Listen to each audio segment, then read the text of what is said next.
Hola a todos, soy Agnóstico Razonable y bienvenidos a su Gente Inteligente Podcast al capítulo número 19. Ya no voy a decir más, el día de hoy tengo un invitado, ya simplemente saludamos. Hola Germán, ¿cómo está? Ya todos saben que él está acá. ¿Qué más? ¿Cómo están? Se le olvidó hacer así. Hola, ¿qué más?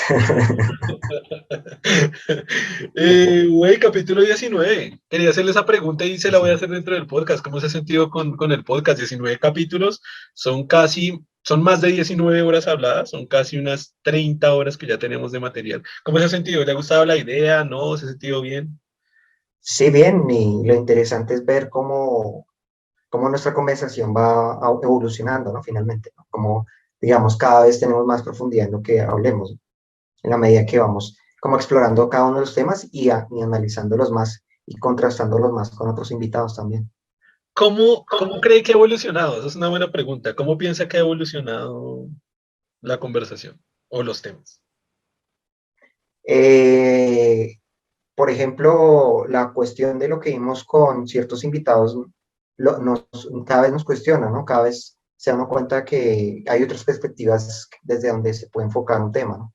Claro, nosotros tenemos una visión muy enfocada en la parte científica, como una visión que se enfoca en teoría científica en los datos como tal científicos, en un método científico como para para demostrar la verdad de la idea, ¿no? Pero pues hay otros enfoques de términos filosóficos que tratan de, de argumentar ciertas ideas, ¿no?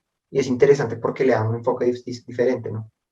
De todas maneras. Desde mi perspectiva, yo me he dado cuenta que una de las cosas lo que usted dice, como en cuanto a evolución de conversación o de pensamiento o de conceptos, no sé cómo decirlo, me parece muy importante el tema de la emocionalidad. De hecho, hoy subimos el capítulo 8 que es online, y justo vi que en el capítulo 6 fue donde planteamos el tema de la racionalidad versus la emocionalidad, y hoy en el capítulo 8 lo complementamos, o sea, complementamos en el 8, o sea, complementamos qué, la información que hay en el 6 la complementamos en el 8. Y más adelante, bueno, ya la gente que está viendo este podcast número 19 ya habrán dado cuenta que también lo tocamos el tema en otras conversaciones. Y sí me parece, o sea, muy a nivel personal, sí pienso que por lo menos a mí me ha servido como para entender y estructurar mejor cómo funcionamos. El simple hecho o sea, sirve para explicar muchas cosas. Es decir, para nosotros mismos, por lo menos para mí mismo, de por qué hago ciertas cosas o por qué enfoco esfuerzos a ciertas cosas, o simplemente para entender también a un contexto más global, ¿no? Un contexto más humano, de humanidad, de toda la especie, para saber también cómo es que se comporta de cierta forma, ¿no? A veces, por ejemplo, de hecho, ahorita complementando esa información o teniendo en cuenta eso, de algún tema que hemos hablado en unas ocasiones, y es esta famosa frase de Albert Einstein que dice: solo hay dos cosas infinitas en el universo. eh, no, solo hay dos cosas infinitas: el universo y la estupidez humana. Y de la segunda no estoy muy seguro, ¿no? Y si lo vemos desde la perspectiva de lo que hemos hablado pues, en diferentes capítulos del podcast, incluido hoy, sí es lo que también mencioné en algún capítulo que no sé cuál fue, si se ve desde la perspectiva de la emocionalidad, de cómo, o sea, si se tiene en cuenta eso, como la razón de por qué la gente actúa como actúa y ha hecho en la historia todo lo que ha hecho, uno dice como que, no suena como que fuera tan estupidez, fuera como que simplemente somos controlados por la emocionalidad a un nivel extremo, o sea, a un nivel que no nos Esas importa. pulsiones que atribuimos inclusive a solo animales están ahí y nos determinan nuestro comportamiento, ¿no? Sí, exactamente, o sea, y, y a Nos veces está, determinan. está peor ponerle un raciocinio a eso, ¿no? Porque es como buscar, es como, por ejemplo, no sé, un león va a buscar otro león y lo mata, o un gallo a otro gallo, una jirafa a otra jirafa, no me acuerdo, bueno, muchos machos, generalmente machos se matan con otros machos. Entonces, hacemos lo mismo, somos animales y pongámosle un cerebro más avanzado. Entonces, también buscan la manera de matarse a uno, pero matarse uno a otro, pero como tiene un cerebro más avanzado, entonces lo que busca es estrategias de hacerlo de una manera más doloroso, más fuerte, de acabar con una tribu completa y en ese afán de destruir su propio planeta, como lo que es el Armagedón o el desarrollo de armas nucleares que también hemos tocado en algunos capítulos. Pues es casi la construcción de una ideología basada en esas pulsiones, ¿no? Claro, en Es que emocionalidad. O sea, es decir, pongámosle un cerebro a este montón, a esta sopa de emociones, a este cosa Ajá. gigante, a este bulto de emociones, pongámosle acá un cerebro. Entonces, igual va a matar a otro macho, igual va a perseguir hembras, o en el caso de las hembras van a buscar machos para su protección o para el desarrollo de sus crías, igual van a ver venganza para matar a otra persona, pero con un cerebro, el cual es capaz de desarrollar estrategias sangrientas, de incluso pensar Se le en comió el hermano. herramientas que sean capaces de infligir tanto daño como sea posible. ¿Sí me escuchó? Creo que se le cortó. Estaba diciendo que incluso es capaz de No, se ponerle congeló, un se le congeló la cerebro, suya. ponerle un cerebro a esto, como incluso para que esta nueva especie con el bulto de emociones, con un sistema nervioso avanzado, desarrolle armas para infligir la mayor cantidad de dolor posible a otra persona, para torturarla y sacarle información, sacarle la verdad, hacerla arrepentir de algo, de una ideología que también está basada en otra emoción. Entonces al final es un bulto de emociones, le damos un cerebro y pareciera que se fuera más cruel, parece que se volviera más cruel toda la situación y toda la humanidad y toda la especie. No, y el punto también es que también que es algo como muy natural, nosotros nos estudiamos a nosotros mismos, ¿no? Cada vez entendemos más por qué nos comportamos de esta manera y qué nos determina. Pero en lugar de que ese conocimiento se enfoque en mejorarnos, muchas veces se utiliza para manipularnos. Entonces, digamos, esa instrumentalización que se le hace a ese conocimiento es muy triste, ¿no? Porque pues el objetivo de conocernos realmente es mejorarnos, ¿no?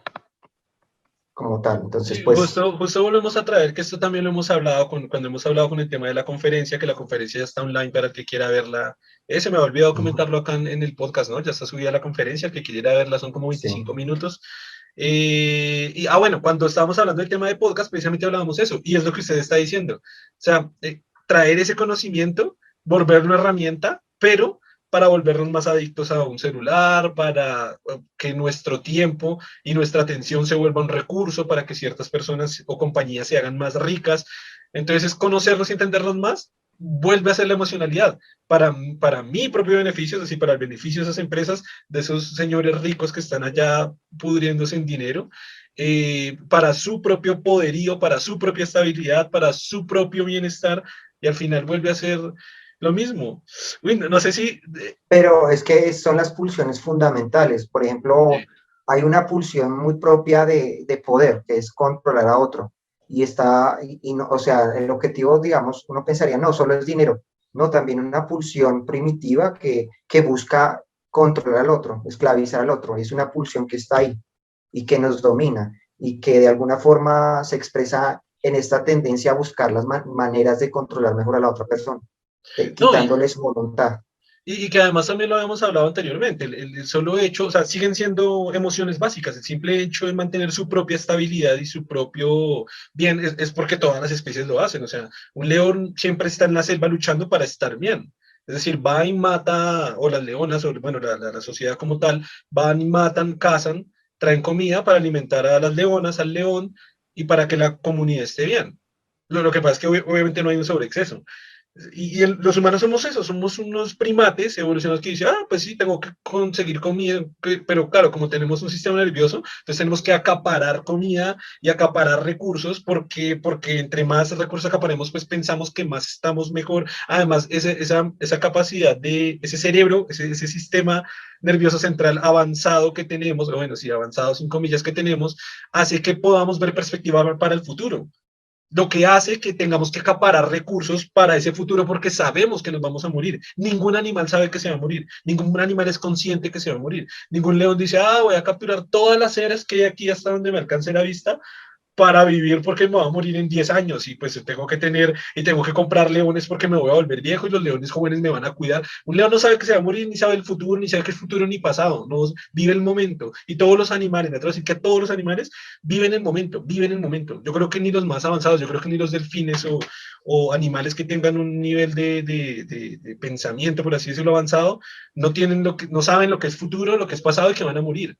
Pero claro, como tenemos un cerebro, sabemos que nos vamos a morir, acaparamos recursos, y eso en la antigüedad se hacía en comprar bultos de maíz, de trigo, o de comprar tierras para sembrar mi trigo, o de acapararlas, o de matar mis ejércitos para acapararlas, y ahorita en lo que se transforma es en un señor con traje, o sea, un señor con una camiseta de un Jean Mark Zuckerberg y los ricos más grandes del mundo, acaparando dinero. Es lo mismo, es lo mismo que ha sido siempre. Son, Pero no solo acaparar, sino realmente es, como sabemos que nuestro tiempo es limitado, queremos maximizar la experiencia hasta el punto de, no, yo no quiero, o sea, yo no quiero ir a cualquier lugar a vacacionar, sino al mejor. Yo no quiero usar cualquier traje, sino el mejor. claro. Entonces el punto es que se quiere maximizar, porque como usted sabe que el tiempo es limitado, se quiere conseguir lo máximo posible, ¿no? Claro, Entonces, es que volvemos a lo que hablábamos que día y es esta, entre comillas, felicidad. Creo que lo hablábamos en el podcast pasado incluso. Y también lo que hablábamos un poco en el capítulo de Andrés, volviendo al comienzo de la conversación, que es como una retroalimentación que hacemos de todos los podcasts, y es como lo que hablábamos con Andrés en esa ocasión era lo del iTrapo, ¿no? Para poner un poquito en contexto, pues Apple sacó un trapo para limpiar pantallas de iPhone y productos Apple, y pues están cobrando $20 por él y se agotó. Entonces, justo lo que estábamos hablando ese día. Y mire que hace poquito me puse a pensar, esta reflexión la tuve hace muy poquito, la voy a compartir aquí con usted, pues con ustedes, los que nos estén escuchando, y es muy curioso, este fue porque vi una historia de alguien, es una historia tonta de alguien que, bueno, fue a un festival, perdió un zapato y fue muy curioso que ellos en la calle salieron y como que vieron un pedazo de botella, un pedazo de llanta y amarraron algo y le quedó un zapato y se fueron para la casa. Y yo me quedé pensando, yo en esa historia me quedé pensando, yo sé así todo loquito y me pongo a reflexionar de cualquier cosa que vio. Y yo dije, pero es que el humano no necesita más. La necesidad del humano no es más, es cubrir pues la planta del pie para que no se lastime. Es no, decir, con un pedazo de llanta y una botella y una cuerda, ya lo logra, no necesitamos más. Y de hecho los indígenas andaban descalzos. O sea, si nos vamos a poner más serios, pero bueno, o sea, cubramos el pie para que no andemos descalzos todos. Se necesitas un pedazo de material fuerte por abajo y algo para amarrarlo para que no se le caiga el zapato. No necesita nada más. Pero, ¿cómo se ha transformado esa necesidad de cubrir el pie? A que hay zapatos. Uy, cuando estaba viajando por Canadá, estuve trabajando en Canadá y yo me acuerdo que entré a una tienda, que obviamente mucha gente ya lo sabrá, y yo vi un par de zapatos, algo así como por $2.000. Un par de zapatos, que son como 6 millones de pesos colombianos. Un par de zapatos, había sí. una gorra que valía lo mismo, como $2.000, ¿no? Y el par de zapatos valía más, se lo juro. Sí, era como $3.000, una gorra sí valía como 1.000 o $500, una billetera valía como $1.000, y yo entré a la tienda y me compré todo. No, mentira. Entré a la tienda para mirar los precios y dije, ¿desde cuándo se convirtió en una necesidad de cubrir mi pie y amarrarlo con lo que sea, con un pedazo de llanta? A conseguir un par de zapatos que me valgan $3.000. O sea, que en qué momento se transformó, o sea, hay una secuencia de la transformación del pensamiento, de la necesidad, de una necesidad, porque ni siquiera es necesidad, entre comillas, necesidad de cubrir mi pie, a pagar $3.000 por un zapato. Hace Y poco me di cuenta que estaba sí, cotizando o sea, necesito unas botas, tengo una moto para manejarla, que estaba averiguando algo de protección. Sin culpa me di cuenta que unas botas de industriales que son resistentes a hidrocarburos, son resistentes a altas cargas eléctricas, tienen punta de metal. Yo dije, pero pues eso es lo que necesito, lo que necesito es una protección alta. Claro, las botas son feas, es decir, no tienen un diseño. Las botas valen $15, que son como 50.000 pesos, valen $15. Las botas de moto, las que están hechas para eso, valen como $100, como ciento algo dólares. Y si me compro unos Nike, o sea, si le ponen el chulito, pues me vale también $200. Y digo, wow, o sea, la protección, la resistencia de esas botas de $15 no se me van a romper nada, solo que se ven feas. Y tiene, o sea, tampoco estoy haciendo un pedazo de llantas, estoy haciendo unas botas funcionales y muy resistentes a lo que digo, resisten hidrocarburos y cargas eléctricas altas.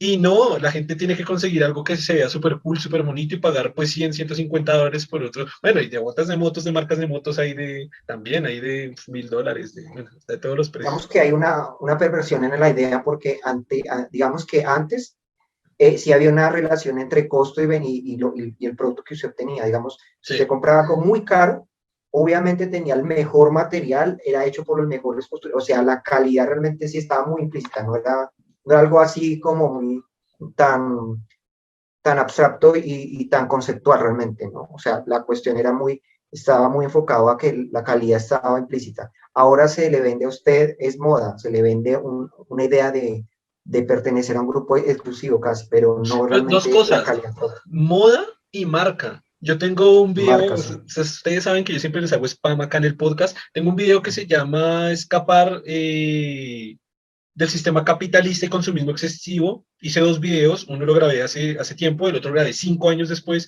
De hecho, hace poquito se lo recomendé a usted, Germán, ya que estamos hablando fuera del podcast, se lo recomendé para que lo viera, porque usted me estaba Sí, hablando precisamente de la obsolescencia programada. Ese día no me acordé el nombre y me eso, pero acordé sí, hoy sí. de la obsolescencia programada. En ese video hablo de la obsolescencia programada y hablo de esto que le iba a responder, que son dos cosas. No solo, o sea, lo que usted dice es una, la moda, muy importante, y la otra Como, es la marca.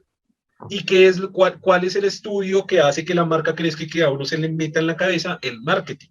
Entonces, viendo la perspectiva desde el marketing y viendo lo que es la marca, se le pega al otro que se llama la moda. Y yo en ese video, para el que lo quiera pasar a ver, de hecho, ese video está en plataformas de podcast. Es uno de los pocos videos que tengo en plataformas de podcast. Si alguien solo nos está oyendo, puede ir a verlo también.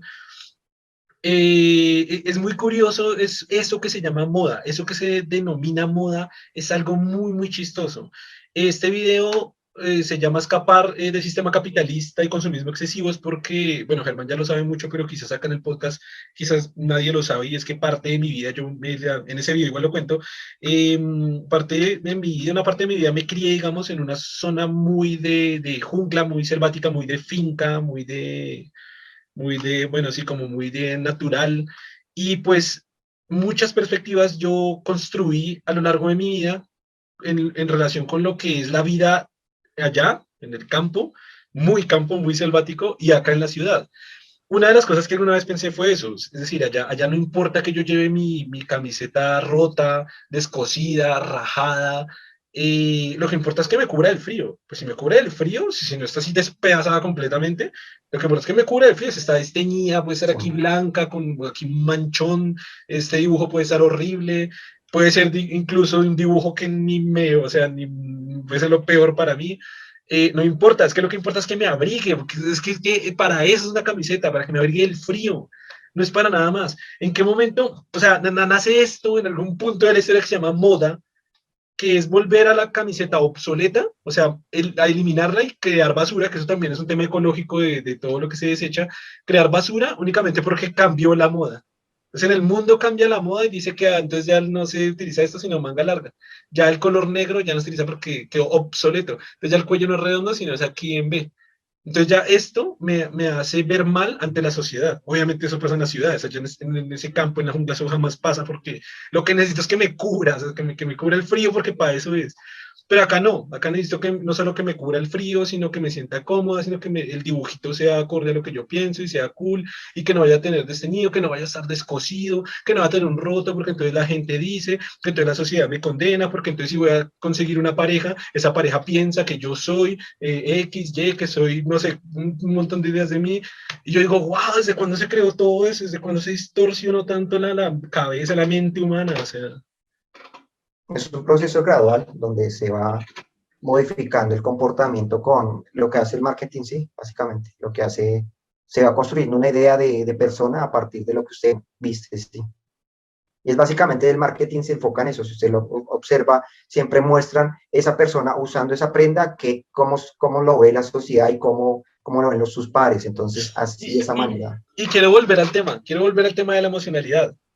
Porque Sí, ahora que usted lo acaba de decir, es claro, es como que el marketing pone a esa persona disfrutando de la vida, sintiéndose bien, que son eso, ujú, emociones. Es una persona que se emociones. siente bien, que está sonriendo, que está feliz, que también puede reunir amigos, que también puede conquistar una pareja, sea hombre o mujer, porque la chica se ve así toda guau, toda play, entonces la chica puede conquistar, está feliz con su novio, entonces están en el bar y en la rumba, usa esta camiseta, wow, cool. Y son emociones, ¿no? Al final lo que uno recibe como Exacto. espectador, ya sea en YouTube, ya sea en televisión, ya sea en Internet, esa persona está feliz, esa persona está cómoda, esa persona me transmite la sensación de que está bien. Entonces, ¿cuál es mi reacción emocional? Mi reacción emocional, voy a comprar esa marca porque puedo sentirme bien, podría estar mejor, podría tener más vida social, que al final como somos animales sociales, nos venden mucho eso, ¿no? Nos venden mucho ese tema de la rumba, de la fiesta, de los amigos. Por ejemplo, mire una publicidad, ahora que lo pensamos muy bien, esa publicidad de Axe. ¿Cómo se volvió famoso Axe? El desodorante. Sí, sí, ¿lo recuerda? Por el olor y que supuestamente mataba a las mujeres cuando se lo Claro, aplicaban y mejor dicho, conquista, sí, conquista era como automáticamente si un Dios. fuera feromonas altamente Sí, efectivas y mejor dicho, prácticamente exactamente. olían y ni siquiera la parte animal se activaba o algo así porque era prácticamente así, porque mostraba lo La parte que, animal femenina, ¿no? Sí. femenina, que es lo que realmente usted quiere despertar, y era eso la idea con eso. Y claro, y si lo traemos aquí en la conversación con la línea que justo empezamos a hablar en este podcast, es eso, están utilizando despertar la emoción más animal de un hombre, que es la reproducción, que es conseguir pareja, que es tener mujeres. Ahora que lo pienso es un poco machista los videos, no sé, porque siempre es de hombre a mujer y siempre las mujeres están como detrás del hombre y nunca atrae homosexuales ni atrae a géneros binarios ni a bisexuales, siempre atrae mujeres. Ahora que lo pienso como que es un poquito machista la publicidad, Sí, está pero enfocado mucho al mercado hetero, al hombre básicamente. heterosexual, Sí, típico, al hombre hombre heterosexual. heterosexual. Ni Pero en fin, siquiera porque, exacto, porque no vi en Axe también la opción de mujer con mujeres, ¿no? eh, Un Axe para mujeres que hiciera lo mismo, que no se le aplicara y que los hombres y prácticamente. además que refuerza el estereotipo, el machismo, refuerza el machismo, que es un hombre con 10 mujeres, es ¡guau! Es maestro. Refuerza un pensamiento sobre el machismo. Y lo acabo de analizar, veo, lo estamos analizando justo ahora. Esto Sí. no lo hemos hablado nunca, pero es curioso analizando lo que es una publicidad muy machista. Es decir, si ponen a una mujer que se echa el perfume y hay 10 hombres detrás, sería como perra y no sé, vuelve a los, como a reforzar estereotipos que precisamente se están eliminando hace mucho tiempo, ¿no? Ahora que lo pienso, esos comerciales, Pues en el enfoque, si lo pensara en términos femeninos, no creo que lo enfocaran así, ¿no? Porque en el claro, caso de la mujer sería a eso, más, pensaría yo que si lo enfocaran en mujer sería más como que se aplicaría el desodorante y atraería específicamente al hombre que le gusta, el más atractivo puede ser el que seamos algo así, como digamos enfocándolo en esa manera, porque creo que y si quieren viéndolo reforzar en otra estereotipos, perspectiva no sería raro, ¿no? no, y si quieren reforzar estereotipos, porque digamos que si usted lo quisiera plantear, yo le diría, está raro, ¿no? Yo plantearía un comercial con igualdad de condiciones, como lo que se busca, o sea, como lo que a través de la página Gente Inteligente plasmado mucho ese pensamiento, y ese es de la igualdad de sexos, de géneros y de todo. Así que también, Mm. yo no plantearía en la Claro, pero actualidad. la igualdad es dependiendo lo que el género quiere, no la igualdad que ambos tengan que comportarse con los mismos patrones. ¿Por qué? ¿Por qué? Porque No, no, sería no. como obligar a que un género tiene que comportarse como el otro, ¿no? Eso no tiene. No, no, no, yo me refiero a igualdad, primero en cuanto a derechos, que es lo más importante, y Ujú. segundo en cuanto a eliminación de estereotipos. Es decir, si una vieja quiere atraer, ya especificamos para la gente de otros países, excepto México y Colombia, que vieja es mujer joven. Será súper ilógico y Sí, contradictorio, pero sí sí. sé que en Argentina, en Chile, sé que en partes de Perú, sé que en Bolivia no entienden, en Panamá cuando uno dice una vieja, porque se imaginan una anciana, pero bueno, No pero sé, en no sé. términos de Colombia y en México dicen vieja, entonces los mexicanos sí nos entienden bien. Bueno, en fin, si una vieja quiere echarse un perfume y atraer a 10 manes para que los 10 manes estén detrás de ella porque quiere tener relaciones sexuales con todos, está perfecto. Pues no hay problema. O sea, la idea es eliminar estereotipos. Es decir, que si una mujer quiere estar con 10 hombres, está bien. Un hombre quiere estar con 10 mujeres, pues está bien. Un hombre quiere estar solo con una mujer, perfecto. Una mujer quiere Ujú. estar solo con un hombre, perfecto. Quiere estar con dos, perfecto. Un hombre quiere estar con dos, perfecto. Obviamente, Pero claro, obligan a que usted tiene que tener un cierto comportamiento. Claro, sí. es lo que hablaban de meterse un rótulo. Cuando usted es hombre, se espera que se comporte de esa manera y no se puede comportar de la otra, porque prácticamente lo limita de que usted, al pertenecer a un cierto rótulo como tal, usted tiene que comportarse con unos ciertos parámetros y lo limita ahí. Y creo que es uno de los problemas del feminismo. Usted y yo hemos evitado ese tema del feminismo porque pues he querido traer una feminista, pero la verdad, no, la verdad ni siquiera he contactado a alguien. O sea, ya voy a decir que ya el problema es mío, no voy a decir que no la encuentro. No he contactado a alguien, pero sí me gustaría, voy a ver si lo publico en redes. De hecho, después de este podcast, voy a ver si lo publico en redes, a ver si podemos traer una feminista, que no me importa el país, una feminista de algún país para que nos cuente su perspectiva.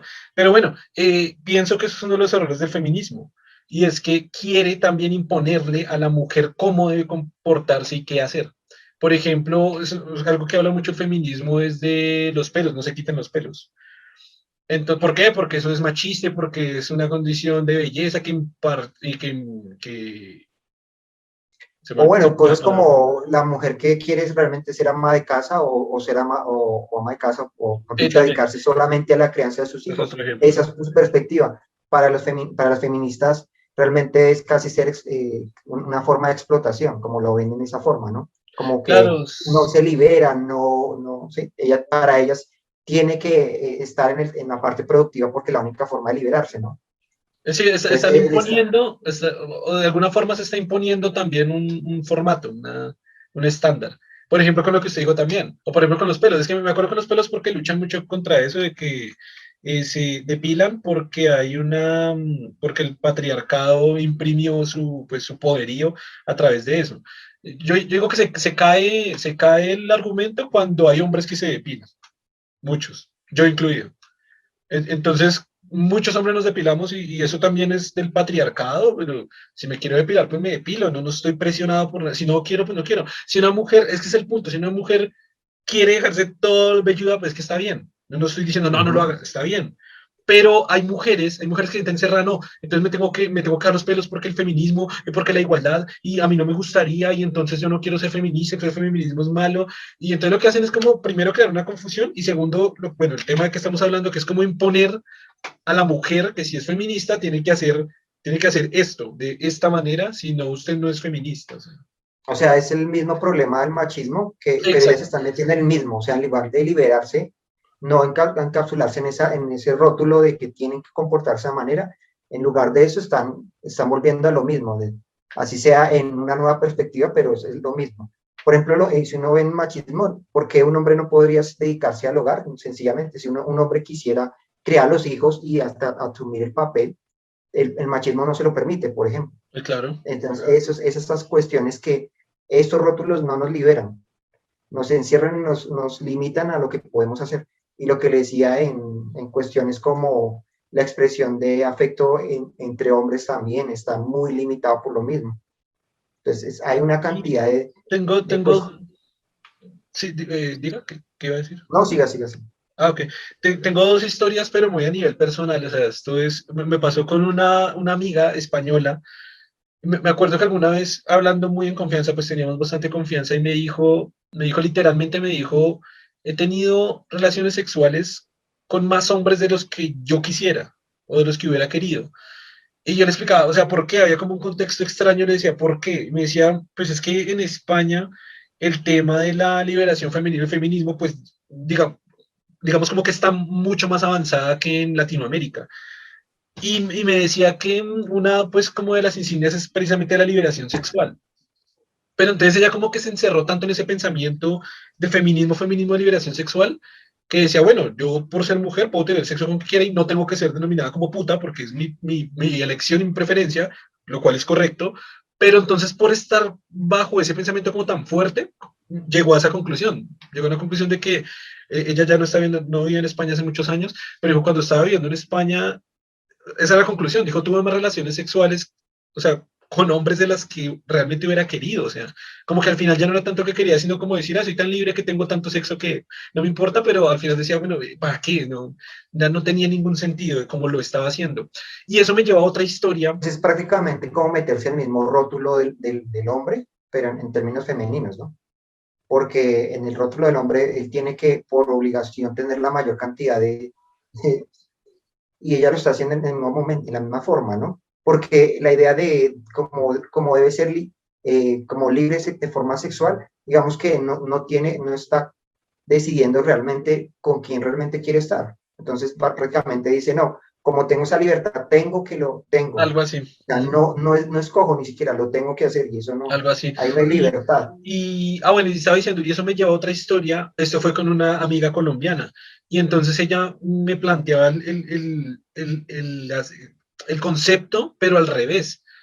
Entonces ella me decía, es que como que me estoy sintiendo obligada, no me lo dijo de esa forma, pero me dijo, sí, me estoy sintiendo mal porque yo tengo el sueño de estar con un hombre y de casarme y tener hijos y pues tener mi pareja pues para toda la vida. Pero me siento mal porque yo me siento feminista, yo defiendo el feminismo, yo estoy a favor de todo eso, me estoy sintiendo muy mal. Y mi respuesta fue sencilla, o sea, no tienes que acostarte con todo el mundo, no tienes que ir a, puedes tener tu sueño de casarte con un hombre, vivir con él toda tu vida y tener dos hijos, tres, cinco, uno, los que sea. No, o sea, fue como ¿cómo decirlo? Mi consejo hacia ella fue eso, ¿no? Es como que no hay algo obligatorio, o sea, el feminismo está muy bien y todo los objetivos a los que quieres llegar están perfectos, pero que no te inhibas de vivir tu vida como tú quieres, que eso es por lo que aboga el feminismo, es las mujeres vivan la vida como se les dé la gana, como quieran. Obviamente, yo creo que es un poquito redundante decirlo, pero obviamente dentro de los márgenes de la ley, ¿no? Esto aplica a hombres y mujeres, ¿no? Es como que, entonces quiero vivir matando gente. No. No, señor loco que entiende los mensajes mal. O sea, hacer lo que quiera en cuanto a los términos, pues obviamente de la ley, ¿no? Pero sí, es como hacer lo que se le dé la gana. Entonces, como que ya cuando le hablé quedó como una perspectiva de que, oye, sí, ¿no? O sea, como que, o sea, sí, porque una cosa me contradice a la otra y yo le dije, claro, es como una pequeña disonancia cognitiva que se crea pues a través de un argumento, de un concepto que se ha construido de cierta manera. Pues es la necesidad que usted, para pertenecer a ese grupo, tiene que comportarse con estos lineamientos. O sea, esa idea de que como quiero pertenecer a ese grupo, tengo que comportarme, realmente la idea como tal, digamos, la idea es que usted finalmente se desarrolle como persona dentro de los criterios y tratando en cierta manera de regular entre lo que se espera socialmente y lo que usted realmente quiere hacer. Entonces no puede ni una cosa ni la otra, ¿no? Porque pues tampoco usted podría, por más que usted quisiera ser libre, ¿no? Salir desnuda a la calle no podría, ¿no? Porque no funciona de esa manera, ¿no? No se podría llegar a ese extremo, ¿no? Porque pues tocaría, la sociedad no, todavía no, sí, no digamos que tiene unas reglas básicas que no se pueden tampoco, pero pues si usted lo quiere hacer, puede buscar lugares donde se pueda hacer, o sea, es cuestión de regular entre las dos para lograr un equilibrio donde usted se exprese y realmente funcione a nivel social, pero no está regulado en el sentido de que su libertad esté controlada completamente, ¿no? Usted no puede desarrollarse como persona solamente por cumplir estos rótulos, ¿no? De lo que usted se supone que es, ¿no? O sea, el problema es que hay rótulos que lo van limitando en cada uno de los aspectos, en el sentido, como soy ingeniero, tengo tales comportamientos, como soy hombre, tales comportamientos, como soy mujer, tales comportamientos, como soy padre, tales comportamientos, ¿sí? O sea, hay como estos esquemas donde usted se comporta y que lo definen. Es la cuestión de por eso cuando le preguntan quién soy, y usted responde en estos criterios de soy ingeniero, soy padre, soy amigable, estos son como estos rótulos que usted se pone que lo limitan, ¿no? Y es el problema de definirse en ese sentido. Por eso es complicado decir quién es, porque si usted se define en esos esquemas, se limitan, ¿sí? En cierta manera, ¿no? Que es un poquito lo que hablábamos con Sergio en la conversación esto fue como el capítulo número 16 puede ser, aproximadamente por ahí, y hablábamos con Sergio, de pronto para contextualizar un poquito a las personas, justo en ese capítulo planteamos la idea del yo, y de hecho ese podcast se llama El Yo, así que lo pueden encontrar por ahí, pues ya saben dónde, en todas las plataformas de podcast o en YouTube, y precisamente hablábamos de eso, ¿no? De que alguna vez a mí en el colegio me hicieron esa pregunta en filosofía que he marcado con ella por muchos años y es, ¿quién es usted? Entonces era lo que decía Germán. La típico de respuestas es yo soy un estudiante, yo soy un ingeniero, yo soy mi nombre, yo soy agnóstico razonable, yo soy youtuber, yo soy podcaster. No, es que no le pregunté su profesión, no le pregunté su hobby, no le pregunté a lo que se dedica, no le pregunté fue quién es Su usted. personalidad tampoco, o sea, Híjole. yo soy amigable, yo soy Sí, fiestero, exacto. yo soy simpático, o sea, también es cuestión de que se definen las personas también. Y justo hablábamos en ese podcast, traje de ese podcast acá porque justo lo hablábamos, el tema del personaje, ¿no? Que es esta palabra persona viene de Ujú, personaje, y es algo como lo que se plantea, al final son personajes, o sea, el ingeniero es un exacto. personaje, en mi caso, Ujú. ¿no? El youtuber es un personaje, agnóstico razonable es otro personaje, el de mi familia, el que me conoce es otro personaje, el de mis amigos es otro personaje, el de mi pareja, que lo hablábamos en ese capítulo, es otro personaje, Sergio lo comentaba un poco, ¿no? Es decir, porque justo en un capítulo anterior, como el capítulo 14, había dicho que como que yo trate de unir todos esos yo en uno solo, y Sergio decía, aunque uno trate de hacerlo, aunque uno trate y se sienta como un yo, sí hay un poco de diferentes máscaras o diferentes personajes que se presentan hacia la sociedad. Que yo lo planteaba en términos, por ejemplo, el trastorno disociativo, donde esta integración no es tan, no, digamos que, no digamos, si uno lo piensa en esto, estos personajes estas personalidades que se van presentando, realmente, pues uno también las expresa. Lo que pasa es que uno mantiene la identidad siempre, ¿no? Mantiene un hilo como Pero es tal. que está, En estos casos son más extremos, ¿no? Pero uno realmente también tiene estas cuestiones, estos cambios diferentes entre una forma de comportarse y otra, no tan extremos para hablar de una personalidad completamente diferente, pero sí hay cambios. yo tenía una contradicción ese día y hasta ahora la hablamos, y la contradicción era con Sergio de que decían, estas personas que tenían este trastorno, ¿es un trastorno? ¿Se puede definir como Sí, trastorno? trastorno disociativo, sí. Disociativo, él decía que aún así había un yo. Y no sé hasta qué punto, porque la diferencia entre sus personalidades es muy fuerte, es muy marcada. De hecho, me di cuenta, no sé, hace como un mes, que incluso el tono de voz cambia. O sea, el tono de voz entre cada No, uno y de lo que los... él plantea de la narración, que es interesante como lo plantea, esa narración, o sea, como esa parte donde usted se cuenta a sí mismo como tal, eso le da una cierta consistencia, porque por más que usted tenga diferentes variaciones, hay una narración que trata usted de mantener, ¿no? A pesar de que se comporte de una forma con su familia, con su novia, Ah, ok, de alguna sí, claro. forma hay una narración de lo que usted es que mantiene. Entonces, que usted busca como una consistencia de todas maneras, ¿no? Claro, pero que con las personas con ese trastorno no pasa. Porque cada una de estas personalidades tiene un enfoque, tiene su propia narración, cada una se narra diferente. O sea, digamos, Totalmente. por dar un ejemplo y suponiendo cómo es, hay una persona que puede ser muy agresiva, una muy infantil, y cada una tiene su propia narración. La persona infantil, su narración es de un niño, entonces no tiene consistencia con la otra narración, porque esta narración puede ser un adulto, puede ser una persona que es un poco hasta un poco violenta, puede ser, porque esa es su narración y no hay consistencia entre las dos. Entonces no hay un yo como un narrador, algo que los integre. Por lo tanto, pues ahí hablar de un yo es difícil porque si hablamos de un yo como una narración, la narración es diferente en cada una de ellas. Ash, pero se está describiendo la película Split ahí.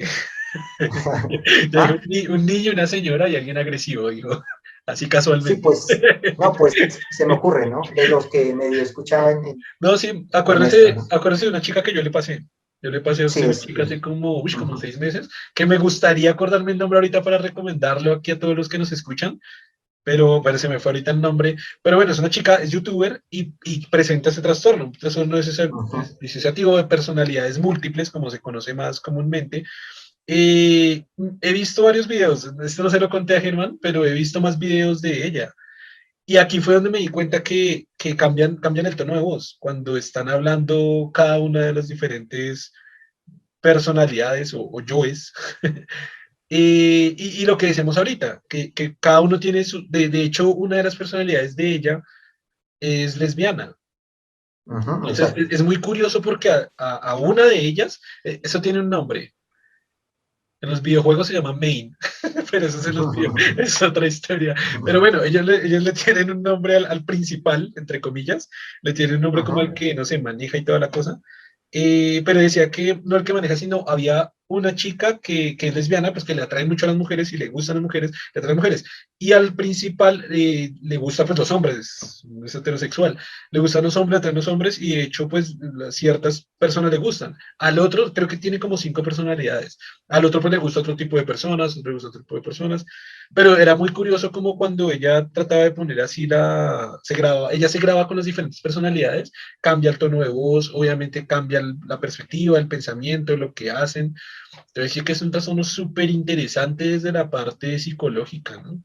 No, súper y lo interesante es que cada parte tiene su propia memoria y por lo tanto muchas cosas no se saben. Entonces, ella para saber lo que han hecho o lo que a veces hace como conversaciones, ¿no? Como que graba lo que conversan una personalidad con la otra, como para saber qué hicieron, ¿no? Pues no, Entonces, esa cuestión es, no me he dado cuenta, pues no he visto eso, lo que veo es que a veces como que tratan de hablar internamente, pero no se responden. Como que ya está diciendo, soy persona A, entonces estoy hablando con usted y digo, uy, no me agarro yo, no me agarro yo que no quiero escuchar. Pero no sé, pues tampoco es como que se escucha lo que dice el otro, o usted cuál vio, porque igual ella tiene otros videos. sí, uno donde ella dijo que como que grabó una conversación entre dos de esas personalidades como y que ella la escribía para que ella pudiera releerla y saber como de qué habían hablado y qué habían hecho, como para tener esa memoria, porque como la memoria también es lo más interesante, es que la memoria también se fracciona, entonces cada uno tiene sus propios recuerdos, sus propias vivencias, por lo tanto una personalidad no supo qué hizo esta en un cierto momento, entonces muchas veces necesitan de pronto llevar un diario para saber exactamente qué hizo la otra persona, en qué va, ¿sí?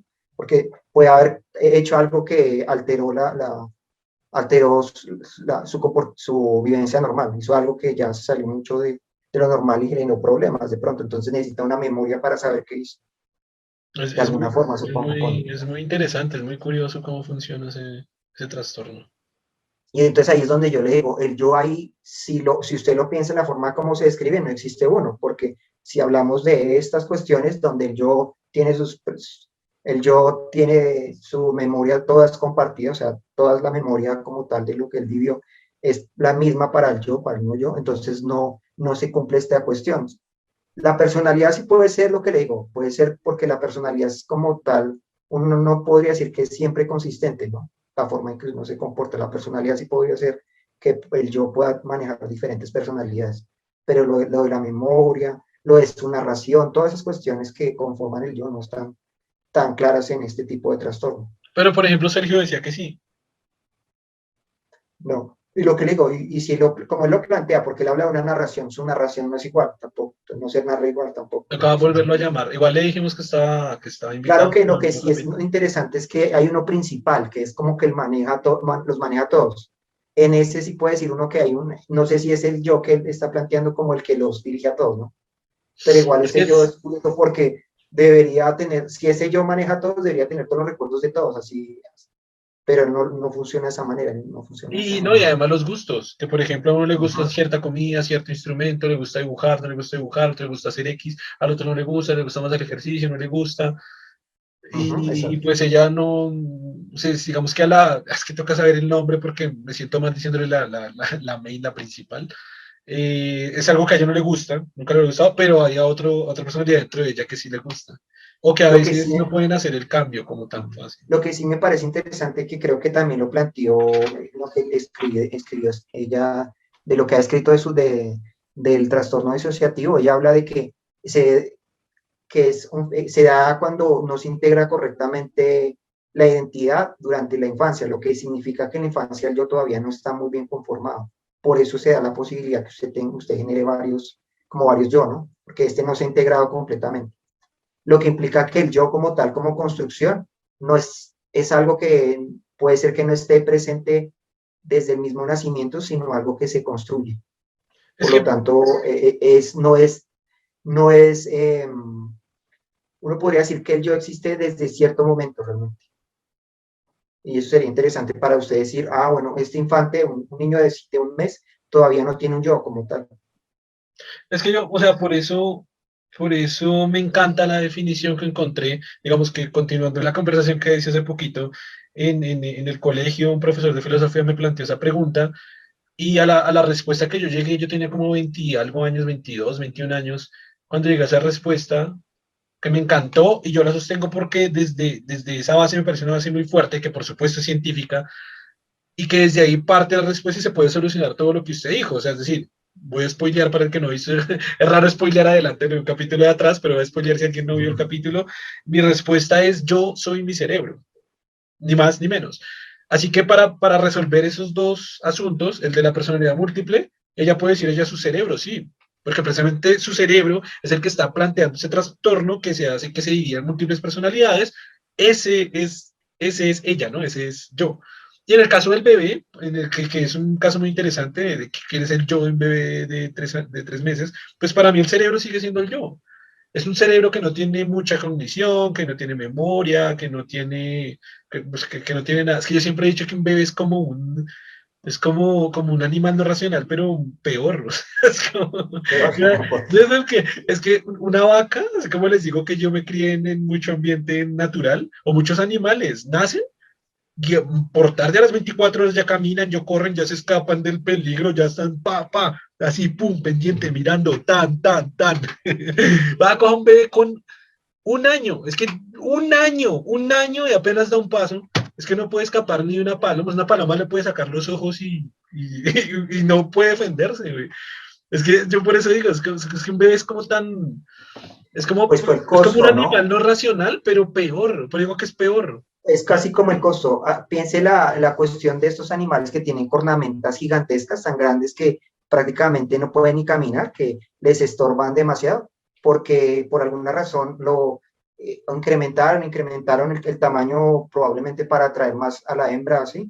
Y Mm. mire lo mismo en el caso del hombre que incrementó la complejidad de su cerebro a tal punto que para que se dé ese El crecimiento y humano, este el el humano. humano, el humano, sí. El ser humano requiere esa cuestión, ¿no? Requiere mucho tiempo para que su cerebro se desarrolle completamente Ah, y no, ya sí, sea total. como, Es como costo-beneficio, es decir, exacto. pero es que es impresionante, o sea, Uh-huh. o sea, a los 5 años, yo creo que un niño, es que somos bien inútiles, o sea, ¿a los cuántos años usted cree que un niño en la selva pudiera defenderse por sí mismo?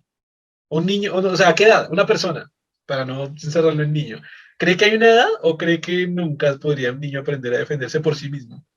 Pensaría, lo que pasa es que tendría quien lo cría, ¿no? En la selva como tal. Si lo cría No, otro una tribu animal, indígena. Una tribu indígena. ah, no Pero tribu vamos a indígena, decir que un niño de 5 años que creció en Bogotá y lo vamos a mandar al Amazonas. No, un niño se crió en la selva, ¿a los cuantos yo lo puedo dejar solo 1 año y no se muere?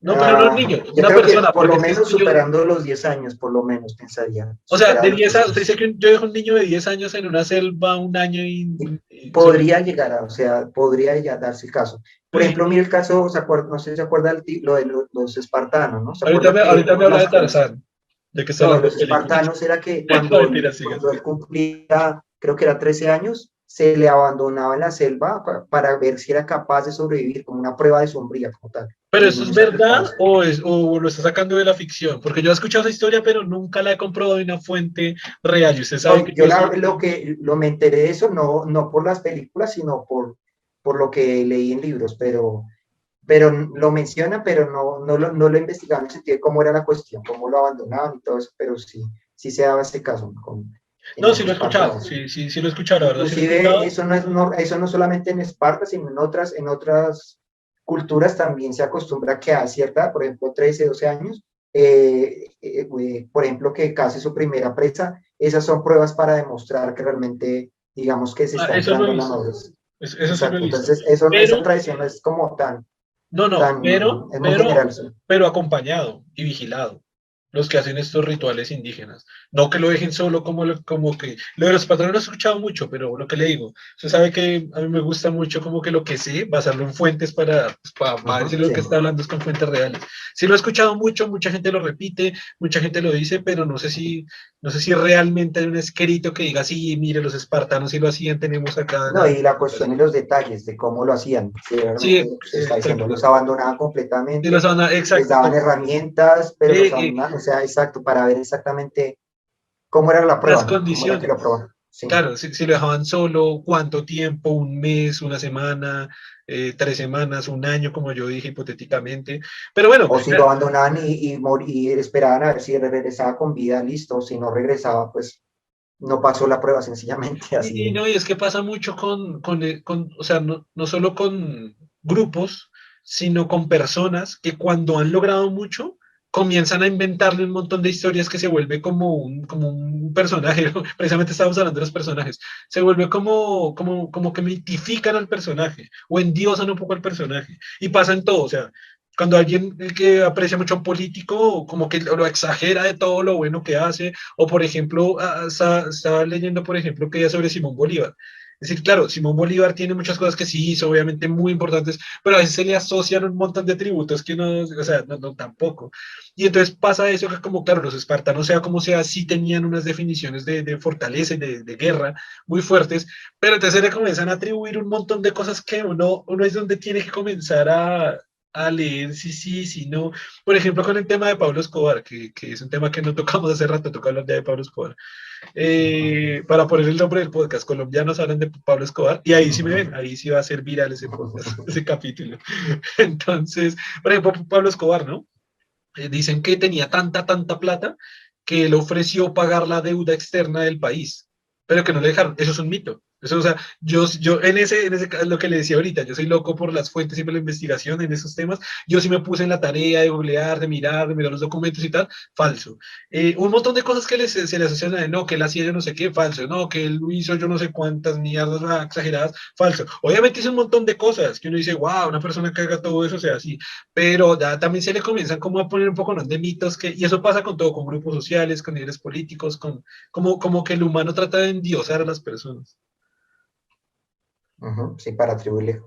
Pues finalmente para que usted genere esa admiración excesiva por alguien, tiene que exagerar sus atributos finalmente, ¿no? Sí, y es muy chistoso que a los humanos, pienso yo que a los humanos nos gustan mucho las narrativas.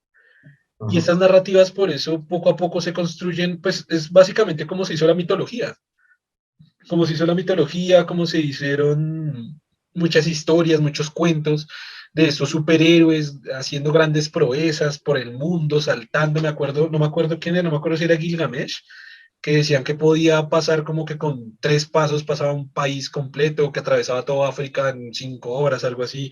Entonces comienzan a engrandecer y engrandecer al personaje que es decir, sí, es lo típico, ¿no? Alguien dice, no, es que él puede correr muy rápido. El otro, no, es que él es el que corre más rápido de la aldea.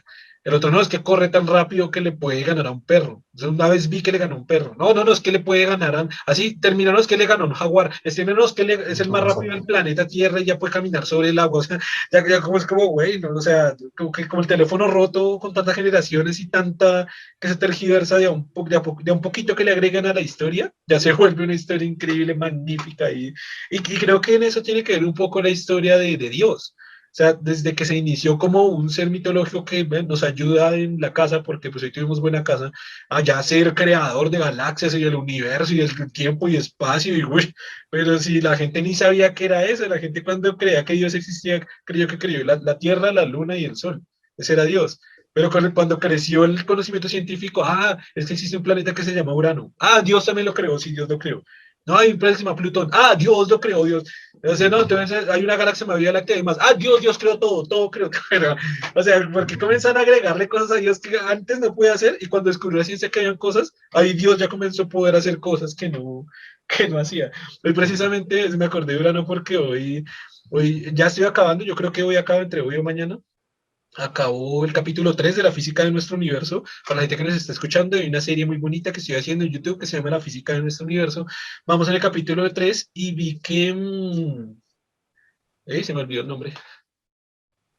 ¿Qué? Creo que fue Huygens, no me acuerdo si fue Huygens o fue Halley precisamente, que fue el primero, o sea, fue el que descubrió a Urano. Entonces me pareció pues muy interesante porque ahí creció el tamaño del universo, ¿no? El tamaño del universo, decían, hay un planeta que se llama Urano, pertenece a este sistema solar, ¡guau! Es como que se expande el universo de la concepción mental que hay humana sobre el universo, crece y se expande. Entonces, como, interesante, o sea, se descubrió un nuevo planeta, se llama Urano, wow, o sea, me parece genial. Me acordé un chiste con eso. A ver, a ver. Pues todos Humor saben lo del corta Urano y la mal. cuestión que tiene asociada con el ¿Cómo, nombre, cómo? ¿no? ¿Cómo? La cuestión que tiene Urano con el nombre, la cuestión por la forma que termina, por su sufijo, ¿sí? Entonces, hay un capítulo ¿Capítulo de qué? de Futurama donde están hablando de todos los planetas y, bueno, uno de los científicos inventa el horoscopio. En lugar de ver, podía olfatear el universo, entonces podía oler a qué olía el universo. Entonces, hay una parte donde dice, voy a leerlo todo menos cuando no va a volver a Urano. Entonces el científico le dice que le van a cambiar el nombre para quitarle ese chiste, y entonces, ¿cómo se llama ahora? Urrecto. Se llama Urrecto. Está bueno, porque esos chistes son bien malos, Germán. No mentiras.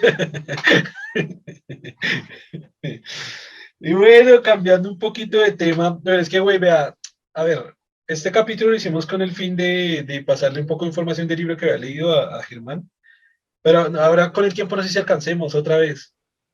Pues si quiere, cuénteme el suyo. Usted sí leyó como un capítulo entero, supongo, ¿sí? Sí, pero es que ya vamos una hora. Pues, y no sé, es muy largo. No, pero, bueno, vamos a contarle aquí algo rápido a la gente que nos está escuchando.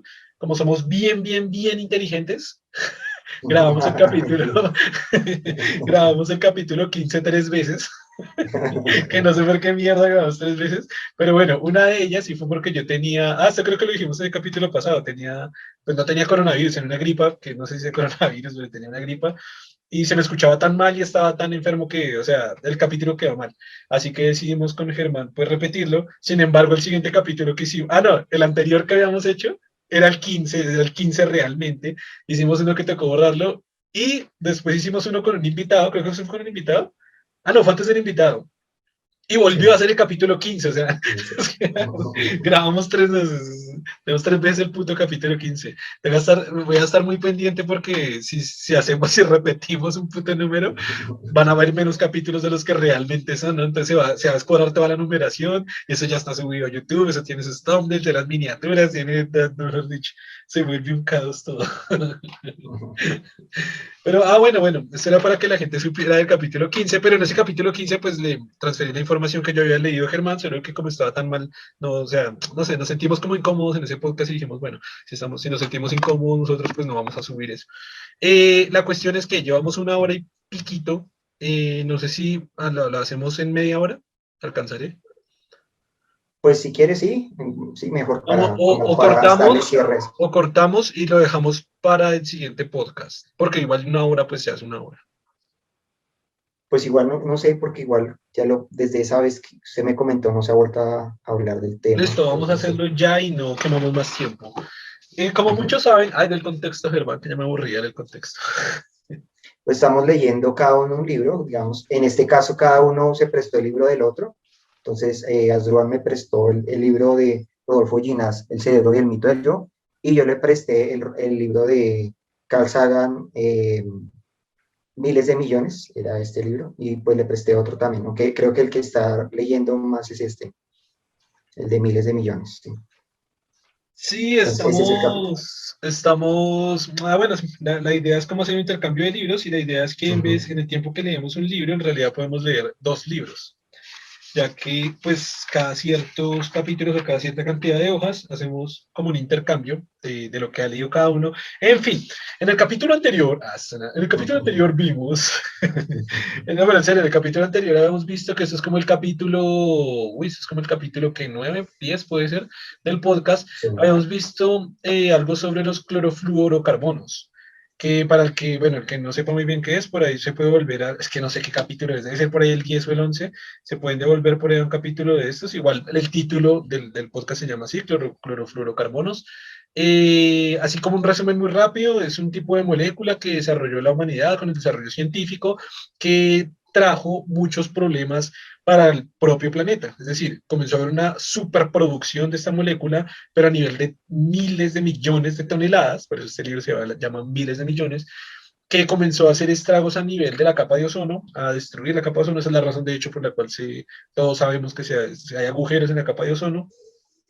Y eso pues tiene un efecto dominó, ¿no? O sea, hay agujeros en la capa de ozono, entonces los rayos ultravioletas entran más fuertes, entonces el fitoplancton, no me acuerdo si era fitoplancton de sobre el mar, entonces hace que se disminuya porque no soporta los Ujú, sí. rayos ultravioletas muy fuertes. Ellos son los mayores productores de oxígeno de oxígeno en el planeta Tierra, también consumen CO2, entonces consumen menos CO2, entonces producen menos oxígeno, entonces nosotros nos podemos sufrir más cáncer de piel y además nos ayudan a purificar, tener un aire menos purificado. Así dije en resumen resumen súper rápido, pero en serio vayan a ver el capítulo. Entonces, en este capítulo, eso fue como Carl Sagan hizo como un pequeño preámbulo de ese capítulo para entrar a lo que es el calentamiento global.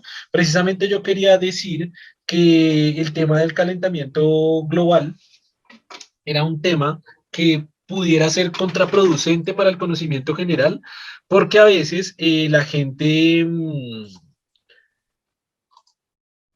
porque a veces la gente, o sea, se ha hablado tanto del tema que la gente a veces como que se satura o se sobresatura de información que dicen, ah, el calentamiento global, ya sé que van a hablar, ya sé que van a hablar de esto, esto, esto, esto, esto.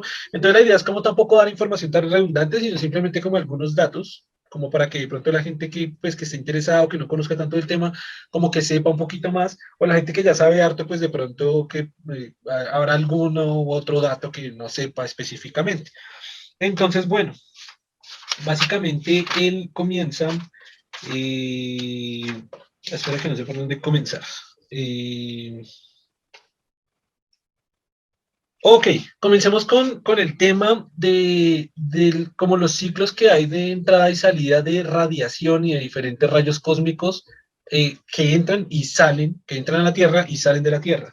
Hay una parte que, o sea, así como los rayos solares entran, ingresan a la Tierra, hay radiación que desde la Tierra sale hacia el espacio. Mucha de ella es rebotada precisamente por los rayos que dan el Sol y por diferentes rayos cósmicos. Quiero leer acá un pequeño pedacito. Les dice, la cantidad de luz solar absorbida por la Tierra tiene que igualar por término medio la energía de vuelta al espacio, que es lo que les acabo de decir. Por lo común no pensamos que el planeta irradia energía al espacio. Y cuando volamos de noche no vemos relucir el suelo en la oscuridad, excepto sobre las ciudades. Pero esto es porque solo percibimos la luz visible ordinaria, a la que son sensibles nuestros ojos. Quería leer ese pedacito como para hacer esa idea, ¿no? Que hay un ejemplo como que si nosotros fuéramos sobre un avión y pudiéramos ver esa irradiación tremenda de la Tierra, la veríamos como una ciudad iluminada completa, o sea, veremos una iluminación tremendísima que sale del planeta Tierra porque cada segundo, cada instante se está haciendo una expulsión de energía, de radiación de la Tierra hacia el espacio. Él acá comenta pues que esa radiación no es perceptible a nuestros ojos, está fuera de la cantidad de la... ¿Cómo se llama esto, Como el Germán? espectro, El espectro digamos, visible. El espectro visible está exacto. fuera del espectro visible. Por esa razón, pues no podemos eh, ser conscientes de la irradiación del planeta Tierra. Sin embargo, es una irradiación que hay constantemente.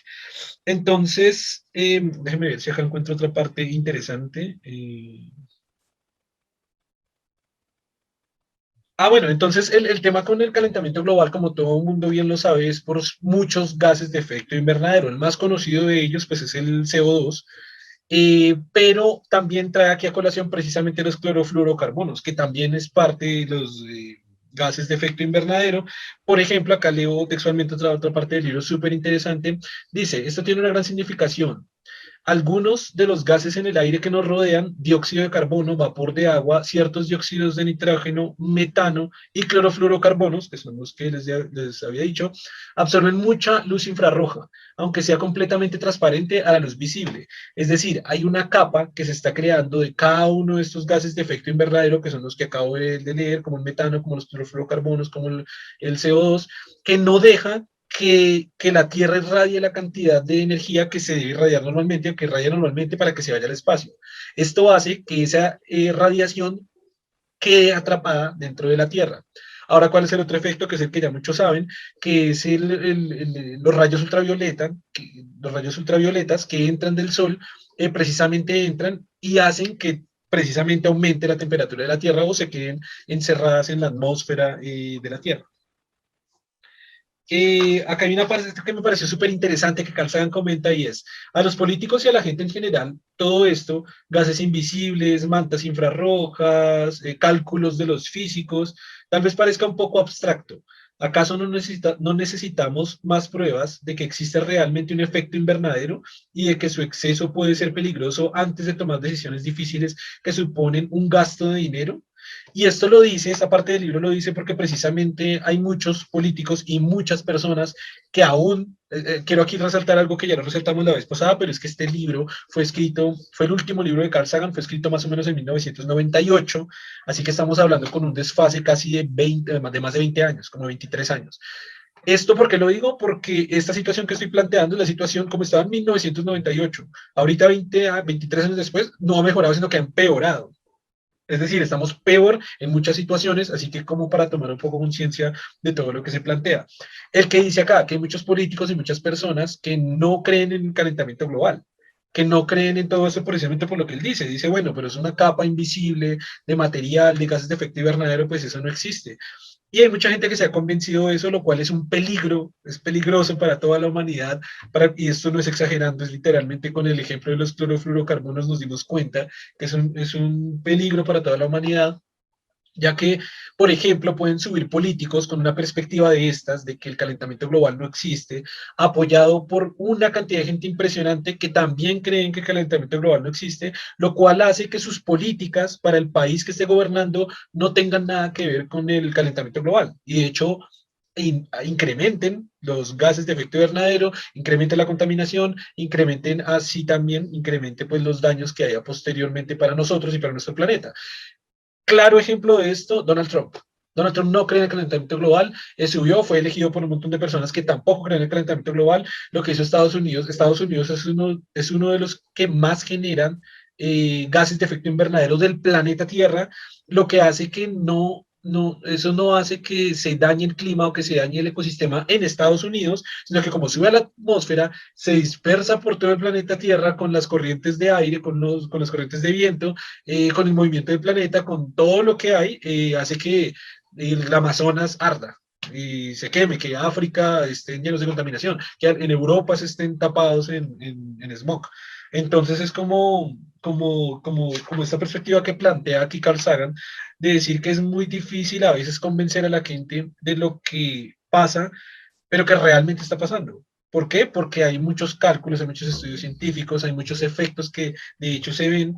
Él acá muestra varias gráficas, muestra como tres gráficas de cómo han incrementado el cambio climático. La voy a mostrar acá un poquito en cámara, los que están en podcast pueden ir a YouTube. Eso es como un incremento gradual por años que ha habido sobre la cantidad de dióxido. Esto es... Algo que usted no planteó que me pareció interesante es que no es, ahorita en la actualidad, digamos, en ese momento quizás se podía decir que el peligro era no creer, pero ahorita también el problema es creer que el efecto es mínimo, o sea, es creer que, bueno, va a haber calentamiento global, pero los efectos van a ser mínimos o los efectos se van a controlar a sí mismos, ¿no? El planeta de alguna forma se va a autorregular. Este también es un pensamiento muy peligroso porque evita que se tomen medidas rápidas y se posterga haciendo que el problema cada vez crezca. Por ejemplo, en su momento, creo que el objetivo era que el planeta no incrementara la temperatura a más de 3 grados, ya ahorita hablan de 4.5, entonces sí ve que se ha postergado hasta el punto de que ni siquiera los objetivos que se planteaban en este momento ya son posibles, ya no, ya ese nivel de temperatura que se esperaba ya no es posible lograrlo. Entonces ya no se puede 1 grado, no, toca, bueno, no, el objetivo es 2 grados, porque ya 1 grado ya no es posible, ya se llegó a ese punto. Y lo que se hace es pensar a minorar el problema, decir, no, no es tan grave. No, decir, no, se va a controlar, no es necesario hacer tantas reformas. O sea, se aminora al punto que no se toman las medidas a tiempo. El problema es a tiempo, ¿no? O sea, el problema es que si el problema crece a un punto donde ya no es posible corregirlo, ya lo que se puede hacer es muy limitado. Hay otra gráfica súper súper interesante que él muestra, que aquí también los que estén en el podcast pueden pasar a YouTube un momento. Y ahí se ve como la incrementos y decrementos de la temperatura que ha habido durante la historia y pues se puede ver acá que el incremento es brutal. O sea, el incremento que ha habido en los últimos años, igual es una predicción que él hizo, bueno, que no que él hizo, sino que había hecho la ciencia en ese momento para 2025. Así que, pues sí, la cosa se pone como cada vez peor. A ver, por acá hay otra parte interesante. Bueno, esta parte me parece súper interesante. Creo que lo dije en ese capítulo y es por la razón que amo a Carl Sagan. y hacía el chiste como que me declaro gay intelectual, porque lo amo totalmente, intelectualmente hablando. ¿Por qué? Porque, bueno, él acá plantea en varias partes del libro, él plantea cómo, pues, en la antigüedad, la humanidad siempre le gustaba acudir a brujos, a oráculos, a grandes naciones acudían a los brujos o tenían sus propios brujos, sus propios, ¿cómo se llaman estos? Astrólogos. Movientes, ah, bien, Sí, bueno, astrólogos, oráculos, adivinos, brujos, mm, videntes, etcétera. Incluso acudían a dioses, oraciones, para ver el futuro o cambiar el futuro. Es decir, era muy importante que un imperio llegara con su brujo y le decía, ¿vamos a ganar la guerra o no? El brujo decía, "Ah, si hacen esto pueden ganar, o no, esa guerra no la hagan". Y los reyes literalmente le hacían caso y no, o sea, casi que la decisión dependía del brujo porque, pues, entre comillas, veía el futuro. En el 2021 sabemos, tenemos clarísimo, totalmente claro, que pues esas cosas no existen.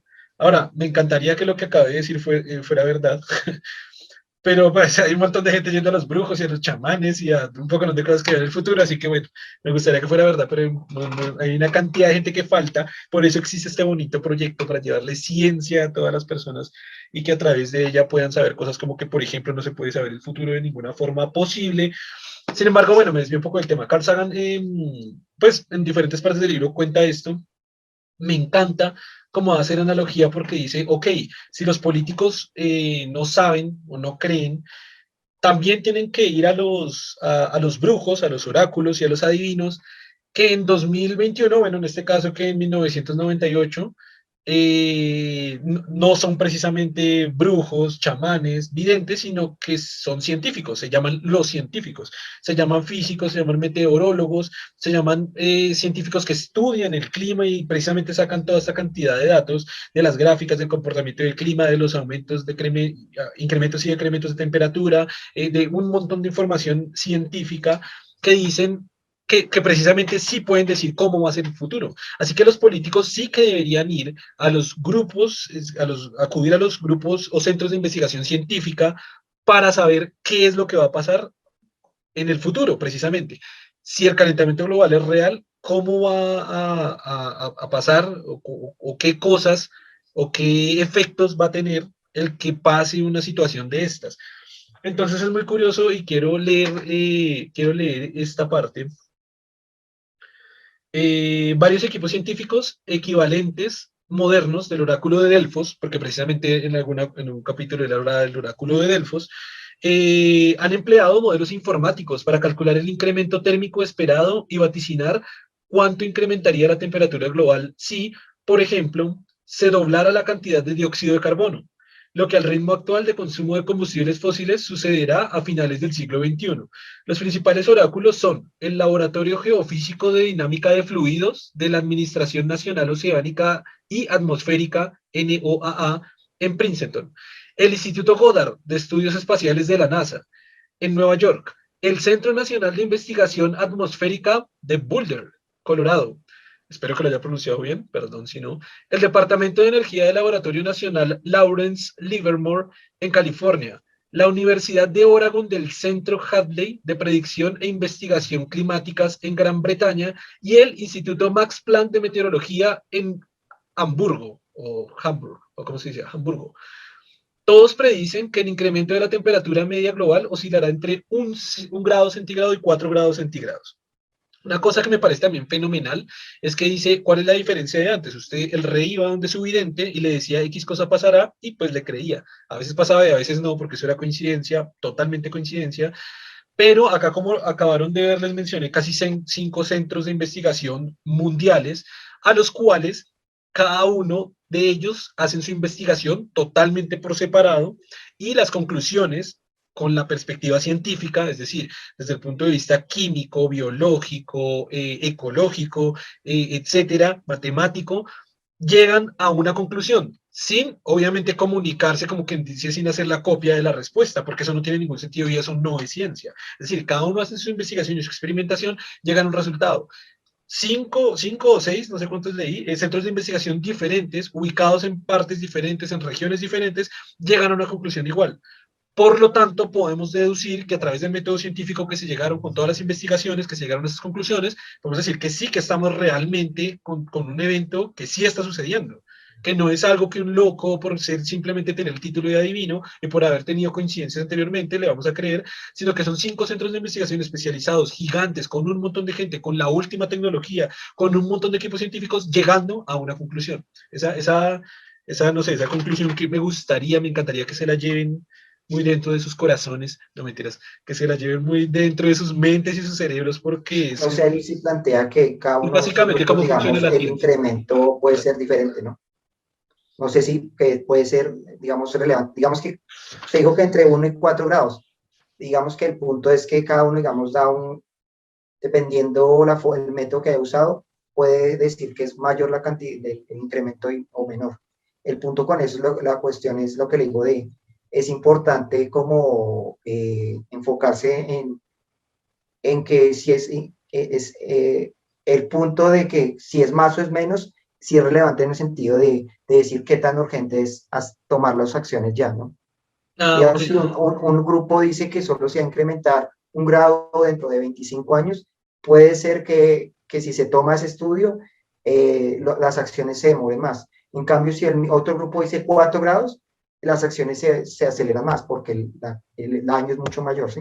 Ah, no, Entonces, sí, ese es el punto. pero no, aquí el resultado es el mismo. O sea, todos llegan al resultado de 1 a 4. No es que uno diga 1, uno diga 3, uno diga 4, y entonces alguien dijo, 1 a 4, reunamos todo. No, no, no. Es que la conclusión de todos es que puede aumentar de 1 a 4. Pasa que es muy complicado porque como precisamente lo hemos acabado de hablar, son muchos factores, son demasiados factores, la cantidad de incremento de gases de efecto invernadero, la cantidad de industria que se cree, la tecnología que se va creando, qué tipo de tecnología se usa, qué tanto aumenta la ecología, qué tanto aumenta la conciencia de la gente de reciclar o bueno, de ser Incluso la cuestión ecológicamente.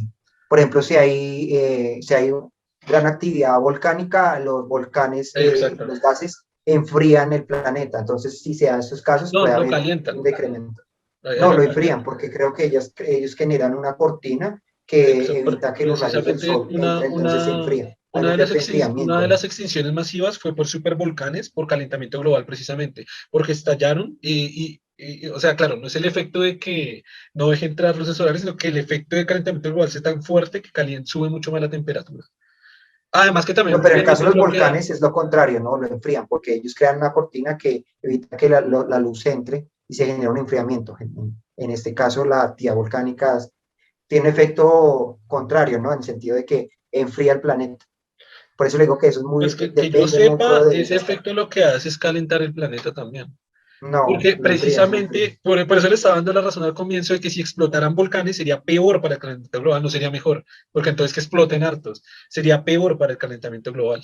No, porque los gases, lo que le digo, evitan que la luz entre a la atmósfera y por lo tanto se enfría el planeta. Claro, si pongo una capa muy grande donde no haya liberación de esta radiación y no haya liberación de calor, todo se va a quedar encerrado en la Tierra. No porque, por lo que le digo de que la luz del sol no entraría y no Sí, no, no, entraría y sí, no sí, sería, sí, no sería acumulada por los gases sí, sí, de sí le efecto entiendo invernadero. cómo lo está viendo y lo ha repetido, pero déjeme hacer una investigación rápida, a ver si lo pudiéramos saber muy rápido. Cuéntenos algo, Creo que Germán, es el mientras dióxido de busco. azufre, creo. Creo que es el dióxido de azufre que tiene este efecto, ¿no? O sea, Cuéntenos algo, Germán, mientras hago la búsqueda rápida, bueno, para que no quedemos en silence. insights. Pues no sé qué podría hablar de lo que yo leí, aunque creo que sería un resumen muy rápido como para medio tocarlo.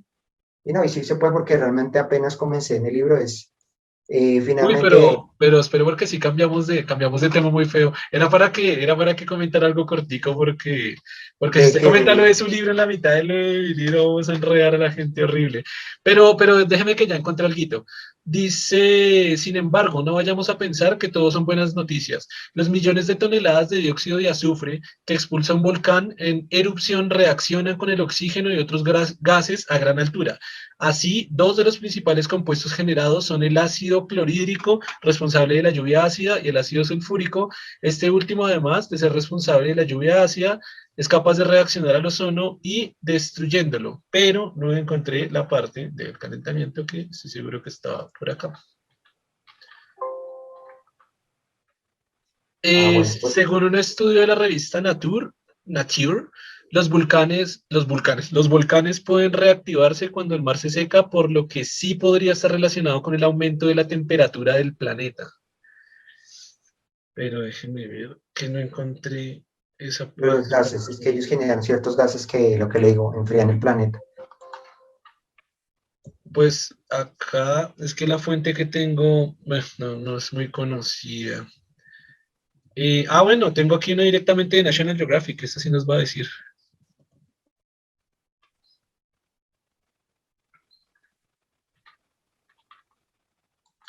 A raíz de la erupción del volcán de Cumbre Vieja en La Palma, esto fue reciente, esto es un problema que ha habido hace súper poco tiempo, ¿sí lo conocía? Pero hace súper poco tiempo digo ya, creo que está actualmente. ¿Me escucha, Germán? Sí, lo escucho. A raíz de la erupción del volcán de Cumbre Vieja en La Palma, crece el debate sobre la influencia de estos fenómenos en el calentamiento global. Las erupciones volcánicas no solo lanzan gases de efecto invernadero, sino también dióxido de azufre y otros compuestos que tienen el efecto contrario. Germán, creo que nos pasó lo que nos ha pasado muchas veces, y es que nos ponemos a debatir en algo en lo que los dos tenemos la razón. O sea que tienen doble efecto, también puede enfriar, pero Pues también calentar, según, porque emite ambos. según, pues según ese pequeño párrafo dice que hay un debate en ciencia y dice que las erupciones volcánicas no solo lanzan gases de efecto invernadero, que es lo que yo estaba defendiendo, que precisamente era peligroso porque aumentan el calentamiento global. Y acá está la contraparte, que es precisamente lo que se dice, sino también dióxido de azufre y otros compuestos que tienen el efecto contrario, el cual es el enfriamiento, el cual usted está defendiendo. Exacto. Sería interesante leer este artículo. ¿Será que lo leemos acá en pleno podcast? Leámoslo. O, Pues igual le estamos leyendo un artículo científico, bueno, un artículo científico, pero un artículo basado en ciencia de National Geographic a la gente, ¿cierto? Leámoslo muy rápido. Si no encontramos listo. partes interesantes, pues sigo con el tema del libro. Dice, el papel de los volcanes, ¿me está escuchando bien? Sí. El papel de los volcanes en el cambio climático. Aunque es cierto que el dióxido de azufre liberado en las erupciones volcánicas contemporáneas ha causado ocasionalmente un enfriamiento global detectable de la atmósfera inferior, el dióxido de carbono desprendido en las erupciones contemporáneas nunca ha causado un calentamiento global detectable. La mayoría de los estudios científicos sobre las emisiones globales de dióxido de carbono volcánico indican que los volcanes superficiales y submarinos actuales liberan menos de un porcentaje del dióxido de carbono que las actividades humanas. Aunque se cree, an, aunque se cree anteriores, aquí falta una palabra, aunque se cree anteriores episodios del pasado geológico del planeta, ahí no sé, falta una palabra, falta un conector, sí que provocaron un aumento del calentamiento global y posiblemente algunas extinciones masivas, que precisamente es el tema que yo estaba defendiendo de las extinciones masivas, recuerda que lo nombré, ¿no? Sí. Todavía no se tiene suficiente documentación científica al respecto. Las estimaciones científicas publicadas sobre la tasa de emisión global de CO2 de todos los volcanes terrestres y submarinos sitúan a las emisiones de estos fenómenos dentro de un rango de 0.13 a 0.4 gigatoneladas por año. Se calcula que en 2019 la emisión antropogénica de CO2 alcanzaron más de 30 gigatoneladas de CO2, una cantidad casi 70 veces superior. Seguimos leyendo otro poquito. Sigamos leyendo que acá se acaba. Sí, aquí se acaba. Otra manera de medir el impacto es compararlo con las grandes erupciones de la historia. Por ejemplo, se calcula que la erupción del monte Saint Helens en 1980 expulsó a la atmósfera aproximadamente 10 millones de toneladas de CO2 en 9 horas. ¡Qué cerdo! Una cantidad que la humanidad puede llegar a expulsar en mucho menos tiempo. Es que los humanos estamos podridos, güey. O sea, 10 millones de toneladas de CO2 en 9 horas, un volcán, que supongo que debe ser un puto megavolcán, y acá dicen, no, una cantidad que la humanidad puede llegar a expulsar en mucho menos tiempo. Yo creo que nosotros expulsamos eso en una hora. Sí, Germán, me está poniendo cuidado, como que está sí, sí. todo... No, estoy mirando otro artículo que habla de lo que le digo del enfriamiento y que implica que aumenta el efecto refrigerante en un 15%. Pero ponga Está hablando cuidado porque sobre si no, esto. si no hago el podcast solo. Estoy haciendo aquí el podcast solo. Como conclusión, bueno, pues, por lo menos pongo cuidado a la conclusión porque creo que ni puse cuidado a lo que acabé de decir. ¿O sí puso cuidado? Sí, le puse cuidado de que pues el efecto, si hablamos de que todas las erupciones solo es como No, ¿qué acabé la de decir? séptima, ¿Qué acabé de decir con respecto a los humanos y al volcán? pues lo que me acuerdo es lo de que apenas que los humanos generan como 70 veces más lo global que Si genera. ven gente con lo que me toca lidiar a diario. Es que usted creo que estaba leyendo el otro artículo y no puso cuidado en lo último que dije. Estaba Sí. haciendo aquí una interesante reflexión. Estaba diciendo que ese volcán expulsó 10 millones de toneladas de CO2 en 9 horas. Y acabo de decir que los humanos somos capaces de expulsar esa cantidad mucho más rápido.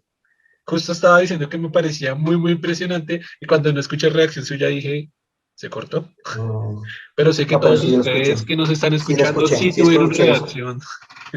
Eso sí lo escuché, eso sí lo escuché. Una cantidad de la humanidad puede llegar a expulsar en mucho menos tiempo, alrededor de 2.5 horas. Puede creer que en el doble del tiempo que llevamos en este momento en el podcast, se va a generar 10 millones de toneladas de CO2. ¿Se puede creer eso? Pues teniendo en cuenta todo lo que está iluminado y todo lo que requiere, ¿no? La Es, cantidad de energía que se requiere para es mantener increíble. todo el planeta funcionando, ¿no? Déjeme acabar. Toda la humanidad, sí. Además, las grandes erupciones como la de Saint Helen son esporádicas, mientras que la actividad antropogénica se desarrolla sin pausa. Como conclusión, se podría decir que los volcanes sí contribuyen a expulsar gases de efecto invernadero responsables del calentamiento mundial, aunque en una proporción mucho menor de lo que lo hacemos los humanos. Somos nosotros y no los volcanes los responsables de la emergencia climática. Fuente National Geographic. Eso también es otro artículo de National Geographic que está leyendo sobre eso, sobre la Antes nos cuestión vamos a enfrentar del National efecto. Geographic contra National Geographic o qué? Sí, exacto. ¿Quiere Pero no, leerla? en el sentido de que actúa más como para enfriar el planeta que realmente para calentarlo. ¿Quiere leerla o me deja continuar con mi libro? No, mentiras, ¿quiere leerla? Pero no, porque nos alargamos ya como mucho. Pero Si quiere después, si leer, acaso, o si es un si pequeño quiere más párrafo, bien, más adelante, retomamos el tema y miramos bien la cuestión para definir léalo, realmente si los volcanes. léalo porque para que la gente que nos esté escuchando de una vez se lleve la conclusión. Y igual del libro ya voy a acabar. Voy a decirle un par de cosas que leí más y concluimos, ¿vale? Uy, claro que llevamos ya como una hora y media, si estamos llegando al límite, pero no, hágale, léalo para dejar aquí el capítulo Bueno, que voy la a gente... leer como la parte que le hizo, que encontré sobre esa cuestión. Cuando los sulfatos, más calor, más altura, mayor reflejo. Cuando los sulfatos, ese tipo de partículas formadas a base de azufre en reacción con el agua, llegan a la estratosfera, son capaces de causar un pequeño periodo de enfriamiento global. Sin embargo, de cumplirse el escenario de aumento de la temperatura global en 6 grados centígrados, la troposfera se situaría 1.5 kilómetros por encima de lo que está en la actualidad. ¿Qué significa esto? Las erupciones en volcanes de tamaño medio no llegarían hasta la estratosfera, por lo que el efecto refrigerante no se conseguiría. Tómalo. Sin embargo, la cosa cambiaría cuando se tratase erupciones de tamaño masivo. En algunos de los grandes volcanes tropicales del planeta, estas sí que serían capaces de expulsar sulfatos hasta la nueva altura de la estratosfera, que a su vez estaría más fría, haciendo que los gases viajasen a una mayor altura y velocidad de la que lo hacen en la actualidad, aumentando el efecto refrigerante en un 15%, aseguran los investigadores. Entonces, si ve a la cuestión de lo que le decía del efecto como tal refrigerante que tiene, habría que ver No, es que exactamente. desde que usted lo planteó se lo entendí, es que lo repitió como 3 veces, pero se lo entendí o sea, por lo que usted lo está viendo de afuera hacia adentro. Yo con la capa volcánica la estaba de adentro hacia afuera, así como se lo dije, y también porque mi base era sobre una de las extinciones masivas. Pero si nos pasó lo que nos pasó alguna vez, voy a contárselo a la gente, alguna vez nos pasó con Germán cuando estabas viendo una clase, una materia de inteligencia artificial, en el que teníamos un debate, muy curiosamente, en esa materia, usted y yo sacamos las mejores notas de esa materia, ahora que lo recuerdo. El caso es que usted tenía una posición, yo tenía otra, y estábamos debatiendo y debatiendo y debatiendo y debatiendo, y dijimos, cabrón, vamos donde el profesor y que el marica profesor nos aclare de quién es la que tiene la razón.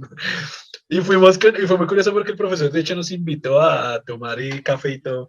Y estábamos allí, dijo, listo, mándela y mándela, pum, la hablamos, la hablamos, la hablamos. El profesor dice, pues que no los entiendo, los dos tienen razón, cada uno está diciendo una perspectiva re diferente, pero de la misma cosa, es que lo que usted dice sí es así y lo que usted dice también es así, llegan a la misma conclusión, solo que cada uno lo está haciendo por un lado. Y nos ha pasado varias veces, Germán, nos ha pasado varias veces que pues, comenzamos a discutir por una vaina y vea, o sea, conclusión científicamente, así, no, o sea, totalmente no hay conclusión. La conclusión como definitiva. Pues la cuestión sería, pero ahí tocaría leer más para saber qué la actividad volcánica realmente que enfrían o calientan el planeta. Si Güey, pero finalmente eso fue por lo que eso. acabamos de leer en National Geographic, que había evidencia que decía que lo enfriaba y había evidencia que decía que lo calentaba, que en algunas ocasiones se le ha atribuido al calentamiento global, a la explosión de volcanes, y que en otras ocasiones, como usted lo acaba de decir, si es muy grande puede causar enfriamiento. Sin embargo, es que la conclusión está en National Geographic, déjeme si no cerré el artículo, fue la que acabé de leer. Como conclusión, ellos mismos dan la conclusión. Se podría decir que los volcanes sí contribuyen a expulsar gases de efecto invernadero responsables del calentamiento mundial, aunque en una proporción mucho menor de lo que lo hacemos los humanos. Somos nosotros y no los volcanes los responsables de la emergencia climática. Y según lo que usted leyó, que dice que también es de National Geographic, pues también pueden hacer parte del enfriamiento. Es decir, por eso cuento esta historia de la gente que nos está escuchando de que los dos teníamos razón. Es decir, sí puede causar enfriamiento, sí puede causar calentamiento, dependiendo de la altura que esté, dependiendo de la cantidad de la explosión, y que sea, como que no es un determinante, por ejemplo, para la cantidad. Es que ahí está el dato que me sorprendió. O sea, en 9 horas, ¿votó cuánto fue? 10 millones de toneladas de CO2 y nosotros en 2,5 horas. O sea, lo que lleva este podcast, literalmente hemos votado como 5 millones de toneladas de podcast, de CO2. O sea, Pues el que punto gonorrea. sería que, suponiendo una eventualidad donde hubiese una actividad volcánica intensa, ¿sí podría ayudar o no, finalmente? O sea, podría, suponiendo que sus efectos fuera más de enfriamiento que de calentamiento, ¿podría ayudar a reducir el calentamiento o no podría ayudar? Ese es el punto Esa sí realmente de eso. sería una buena pregunta. Yo lo veo desde la perspectiva, desde la posición como lo estoy viendo ahora, yo diría que no. ¿Por qué? Porque los efectos de enfriamiento puede que sí sean, digamos, si tenemos solo el elemento volcán, puede que sí genere un enfriamiento. Pero acuérdese que esa misma explosión que ayuda al enfriamiento también libera un montón de gases de efecto invernadero. Si esas se acumulan, o sea, por ejemplo, si acumulamos ese volcán de 10 millones en 9 horas, con las 10 millones cada 2,5 horas, cada una que eso lo que hace es incrementar los gases de efecto invernadero. Así que yo creo que, ni, o sea, ni podría bajar la temperatura, ni podría subirla tanto. O sea, creo que no, creo Los que efectos serían será un factor muy, muy mínimo. mínimo. Sí, exactamente. Como muy pequeño. Voy a acabar rápidamente de transferirle pues lo que había leído. Eh, eh, eh, eh, eh,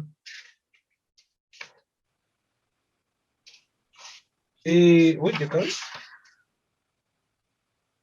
Ok, dice, bueno, ya para finalizar, dice que hay varias cosas que se pueden hacer, que varias cosas, que es llamado las retroacciones positivas y las retroacciones negativas. Uno de los ejemplos de las retroacciones positivas en el sistema del cambio climático global, se las voy a leer literalmente. Las primeras resultan peligrosas, es decir, las retroacciones positivas resultan peligrosas. He aquí un ejemplo. La temperatura se eleva algo en razón del efecto invernadero y se funde parte el hielo polar. Ahora bien, el hielo es más brillante que el mar abierto, de modo que por obra de esa fusión, la Tierra se oscurece ligeramente, absorbe más luz solar, se funde una cantidad mayor de hielo polar y el proceso se amplifica a sí mismo de manera quizás desenfrenada. ¿Se me entendió? Creo que lo leí como el orto. ¿Se me entendió? Sí, claro, lo que Ah, ya hemos bueno, hablado, lo que que ya se ha hablado del derretimiento de los hielos. sentí que le leí como el orto. Esa es una retracción positiva. Pero también hay retroacciones negativas. Estas son las homeostáticas. Un ejemplo, calentamos algo, la Tierra, ¿qué es que estoy leyendo? Espera que estoy leyendo mal. Calentamos algo, la Tierra vertiendo en la atmósfera un poco más de dióxido de carbono. Como antes, esto inyecta en el aire más vapor de agua, generando más nubes. Estas son blancas, de manera que reflejan más luz solar y por consiguiente el planeta se calienta menos. Así pues, el incremento de temperatura acaba determinando su propio deceso. ¿El qué quiere decir acá? Que hay dos tipos de soluciones que se pueden implementar, pero unas podrían ser con retroacción negativa y otras, no es retroacción, sí, es retroacción negativa y otras con retroacción positiva. Por ejemplo, él dice cuál sería la solución, ¿no? Como de nuevo, acudiendo a estos adivinos en la antigüedad, decían, ¿qué hago? ¿Cuál es la solución? Entonces, ahora que se acuden a los centros de investigación pues, más grandes del mundo, se dice, ¿qué hago? Entonces, dicen que hay unas retroacciones como estas, como por ejemplo llenar la atmósfera de nubes blancas, lo cual haría que se refleje mucho más la luz solar y el calentamiento global baje. Sin embargo, él dice, la pregunta es, ¿hacia dónde se inclina la balanza cuando se sopesan las retroacciones positivas y negativas? La respuesta es que nadie está absolutamente seguro. Los cálculos retrospectivos del calentamiento y el enfriamiento globales durante las glaciaciones en respuesta a las fluctuaciones de los gases de invernadero proporciona la réplica adecuada. Es decir, pudiera ser que si se aplica una de estas acciones, pudiera ser peor porque pudiera incrementar el calentamiento global, lo cual podría ser desastroso y fatal, ya definitivamente fatal. Y hay otras retracciones, pues que, o sea, conclusión es muy complicado, es tremendamente complicado saber si al dar una solución de estas o al implementar una solución desde la ciencia o sea científica, hacer una solución así, pudiera ser peor o pudiera ser mejor para el cambio climático. Si está mejor, es decir, si lo disminuye, perfecto. Si lo aumenta, nos jodimos todos porque va a aumentar el calentamiento global. Que es la cuestión con, por ejemplo, liberar ciertos gases que generan el efecto de enfriamiento, y es cuestiones, construir nubes para reflejar más la luz del sol, todas las cuestiones que se han planteado, ¿no? Para realmente generar una solución. Pero finalmente, como lo único que se ve como lo más sensato es controlar nuestras emisiones y esperar que el mismo clima se nivele, digamos que sea, pero solo se puede si reducimos la cantidad de emisiones. De Leí esa una, manera, pues permitimos que el mismo clima se nivele, se controle. Leí un artículo bastante confiable que ya dice que que sobrepasamos el punto de no retorno. Llegamos a un punto que aunque hagamos lo que hagamos, va a ser imposible eh, llegar a un punto normal de temperatura terrestre o de todo lo que constituye el fenómeno de efecto invernadero, el calentamiento global, que ya no se puede llegar a cantidades normales, o sea, como una condición normal que supone una Tierra sin humanos. Y el punto entonces ahí, lo que uno podría decir es que finalmente, si la cuestión se pone tan complicada, tomar estas medidas va a ser necesario finalmente. Es que Porque yo si ya no hay pienso que las retorno, ya. medidas, pienso yo, esto ya es de mi perspectiva, esto ya es su opinión, pienso yo que las soluciones se tienen que tomar ya, pero ya es en este instante, hoy, ya mismo, todas las que se puedan. Así que se reducir toda la cantidad de producción de efectos de gases de efecto invernadero, que dije, como que lo dijo al revés, disminuir la cantidad de expulsión de gases de efecto invernadero, ahora sí lo dije bien, o sea, y lo que es ecología, o sea, reciclar, plantar árboles, aunque no es que sea una solución muy buena, pero hacerlo ya, es que toca ya, o sea, en este minuto, en ese segundo que estamos hablando, hacerlo ya, y aún así, o sea, si lo hiciéramos ya y lo paramos todo, ya no volvemos al punto ya pasamos el punto de no retorno, ya no volvemos a como está, ya el planeta no va a estar bien, pero por lo menos no se va a volver peor todo, o sea, no se va a volver cada vez más desastrosa la situación. No, El el punto problema, es que el si no lo problema, hacemos ya, puede ser que tengamos que tomar las medidas tan de forma abrupta que puede ser peor para nosotros, porque pues si hacemos un cambio y empezamos ya, pues podemos irnos adaptando. Y nos toca hacer el cambio en un instante cuando la situación se ponga muy complicada, el problema en términos económicos se vuelve peor. sí, pero es que, o sea, el problema son dos factores. Y de hecho aquí un poco Carl Sagan pues más o menos lo redondea.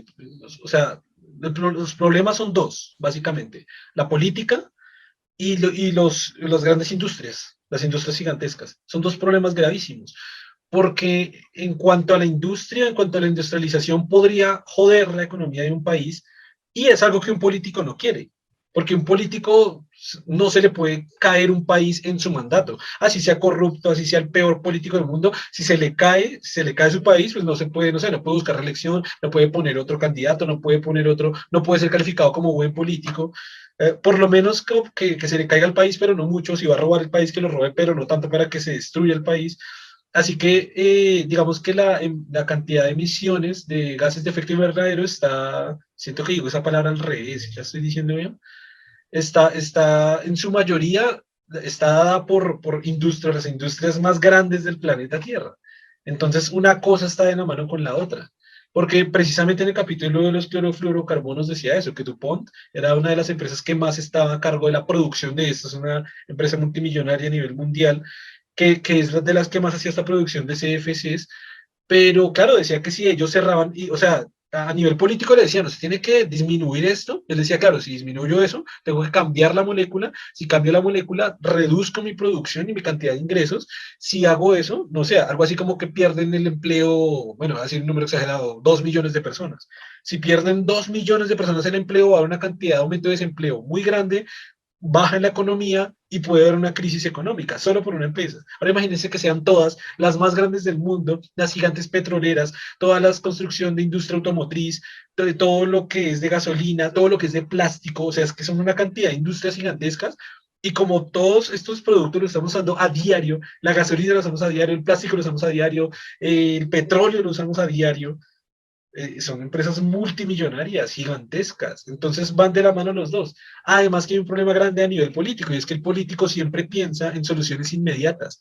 Él necesita que su gente, sus electores, vean cambios rápidos. Ellos no piensan a largo plazo. Ellos no dicen, voy a hacer todo este cambio a nivel país para que en 20 años ya se vea una solución vamos a poner el caso de Colombia, para que en 20 años en Colombia se vea algo. Dicen, necesito soluciones para mostrarlas el otro año y máximo 4 años, que en Colombia la elección es de 4 años, para mostrar resultados, para mostrar a la gente que yo sí soy bueno y que soy el mejor, porque si digo, si es de aquí a 20 años, en 4 años él no va a tener nada que mostrar. Y si no tiene nada que mostrar un político, le va a valer vergas el calentamiento global.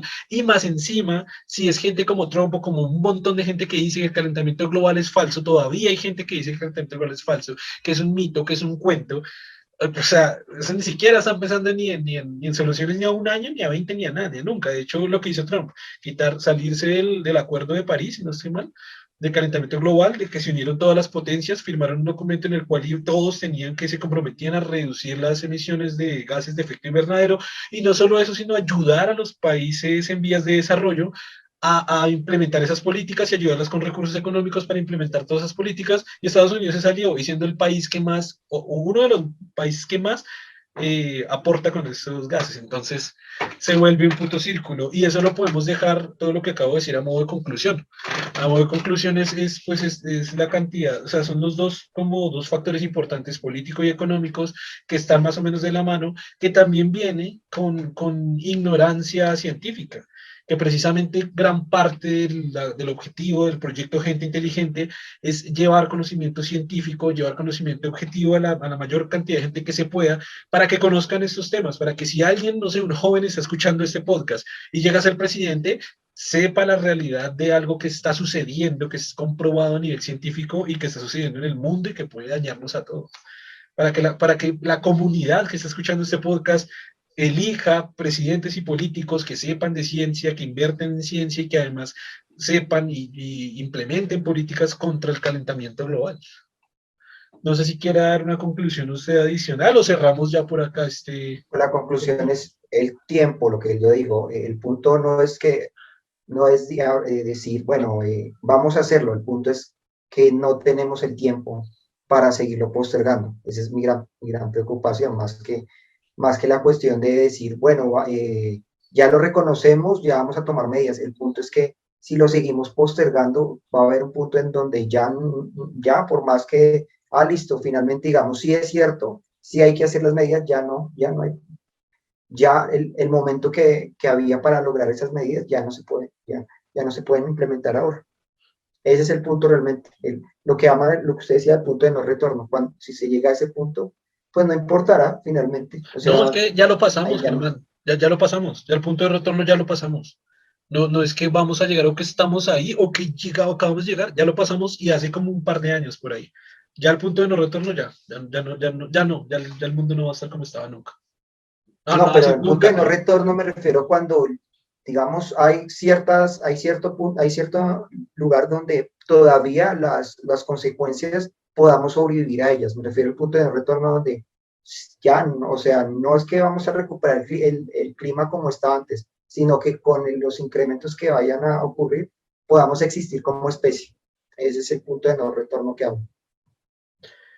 en teoría a ese punto es al que se está refiriendo la ciencia, que obviamente no va a ser en 10 años, pero sí se hace un cálculo que por ahí para el 2100 o 2050, 2100, algo así, ya como tal para la especie humana se le va a complicar bastante, O sea, bastante. si en ese momento no ha tomado las medidas que tiene que tomar, ya no habrá. Yo le pongo No, 2050, no creo que. no, ya, insisto, ya pasamos ese punto de no retorno, ya, o sea, ya pasó.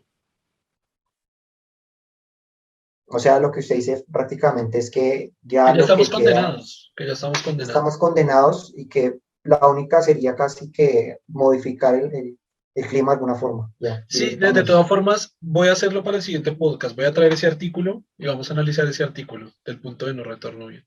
Ujú, el punto de no retorno que digamos, la cuestión con el calentamiento global es hablar de eso, Porque ya porque hasta, pues, o según como yo entendí el artículo, ya llega al punto de no retorno, significa el punto en que ya estamos condenados. ujú. Que por lo que digo, puede ser 2100, pero ya así como supervivencia no va a haber mucho. Pero vamos a traer el artículo acá en el podcast, lo vamos a leer para todos y vamos a analizarlo. O sea, usted le puede decir a sus próximas generaciones, ya no le queda mundo, ya no existe futuro para En ustedes. teoría sí, vamos a confirmarlo con el artículo, pero en teoría sí. Ahí sí, como dice, no tiene ni sentido tener hijos porque no hay nada que heredarles realmente. No tiene Totalmente. ningún sentido ya. Y deja una conclusión triste, de hecho. Pero bueno, vamos a confirmarlo porque lo que le digo, este artículo, o sea, estoy seguro que dice eso y estoy seguro que son fuentes confiables, de eso estoy seguro. Pero sí estaría interesante ver a qué punto de no retorno, si realmente es extinción humana o... Y es que igual no puede ser otra cosa, porque ¿qué más se puede referir con punto de no retorno? Punto de no retorno es que ya, aunque hagamos, aunque lo que yo le decía antes, aunque ya en este instante, si ya paremos todo, ya no se puede volver. Y por ejemplo, es que yo creo que el punto de no retorno es el siguiente, en el que si ya lo paramos, por ejemplo, los glaciares se van a seguir derritiendo. Ujú, sí. Ya las ciudades que están en costeras ya se van a hundir, eso ya fijo. Lo que es, pueden ser huracanes, incremento de lluvias, incremento de temperatura de calor, oleadas de calor, de frío, ya eso va a pasar. A eso creo que específicamente lo que digo, vamos a analizar el artículo en el próximo, pero a eso Pues creo para que ver se está si es tan refiriendo. extremo como pienso de punto de no retorno Pero, de que ya es extinción prácticamente. pero es que eso ya representa que la cantidad de gente que vive por lo menos en esas ciudades ya se tiene que ir, ya ahí no van a poder vivir, ya ahí no van a poder poblarse. Ya Ujú. significa que mucha gente va a morir por inundaciones, sean pocos o sean muchos, por calores extremos, por tormentas, por huracanes, ya significa que mucha gente va a morir por esas situaciones. Ahora, que sea el punto de que se extingue la humanidad, quizás no, pero sí un punto crítico en el que no se aumenta las condiciones de cáncer de piel, de que no se va a poder exponer tanto al sol, de que va a haber más lluvia ácida, etcétera. Pueden hacer un grupo de cosas que sí van a dificultar mucho la supervivencia humana, calculo yo, ¿no?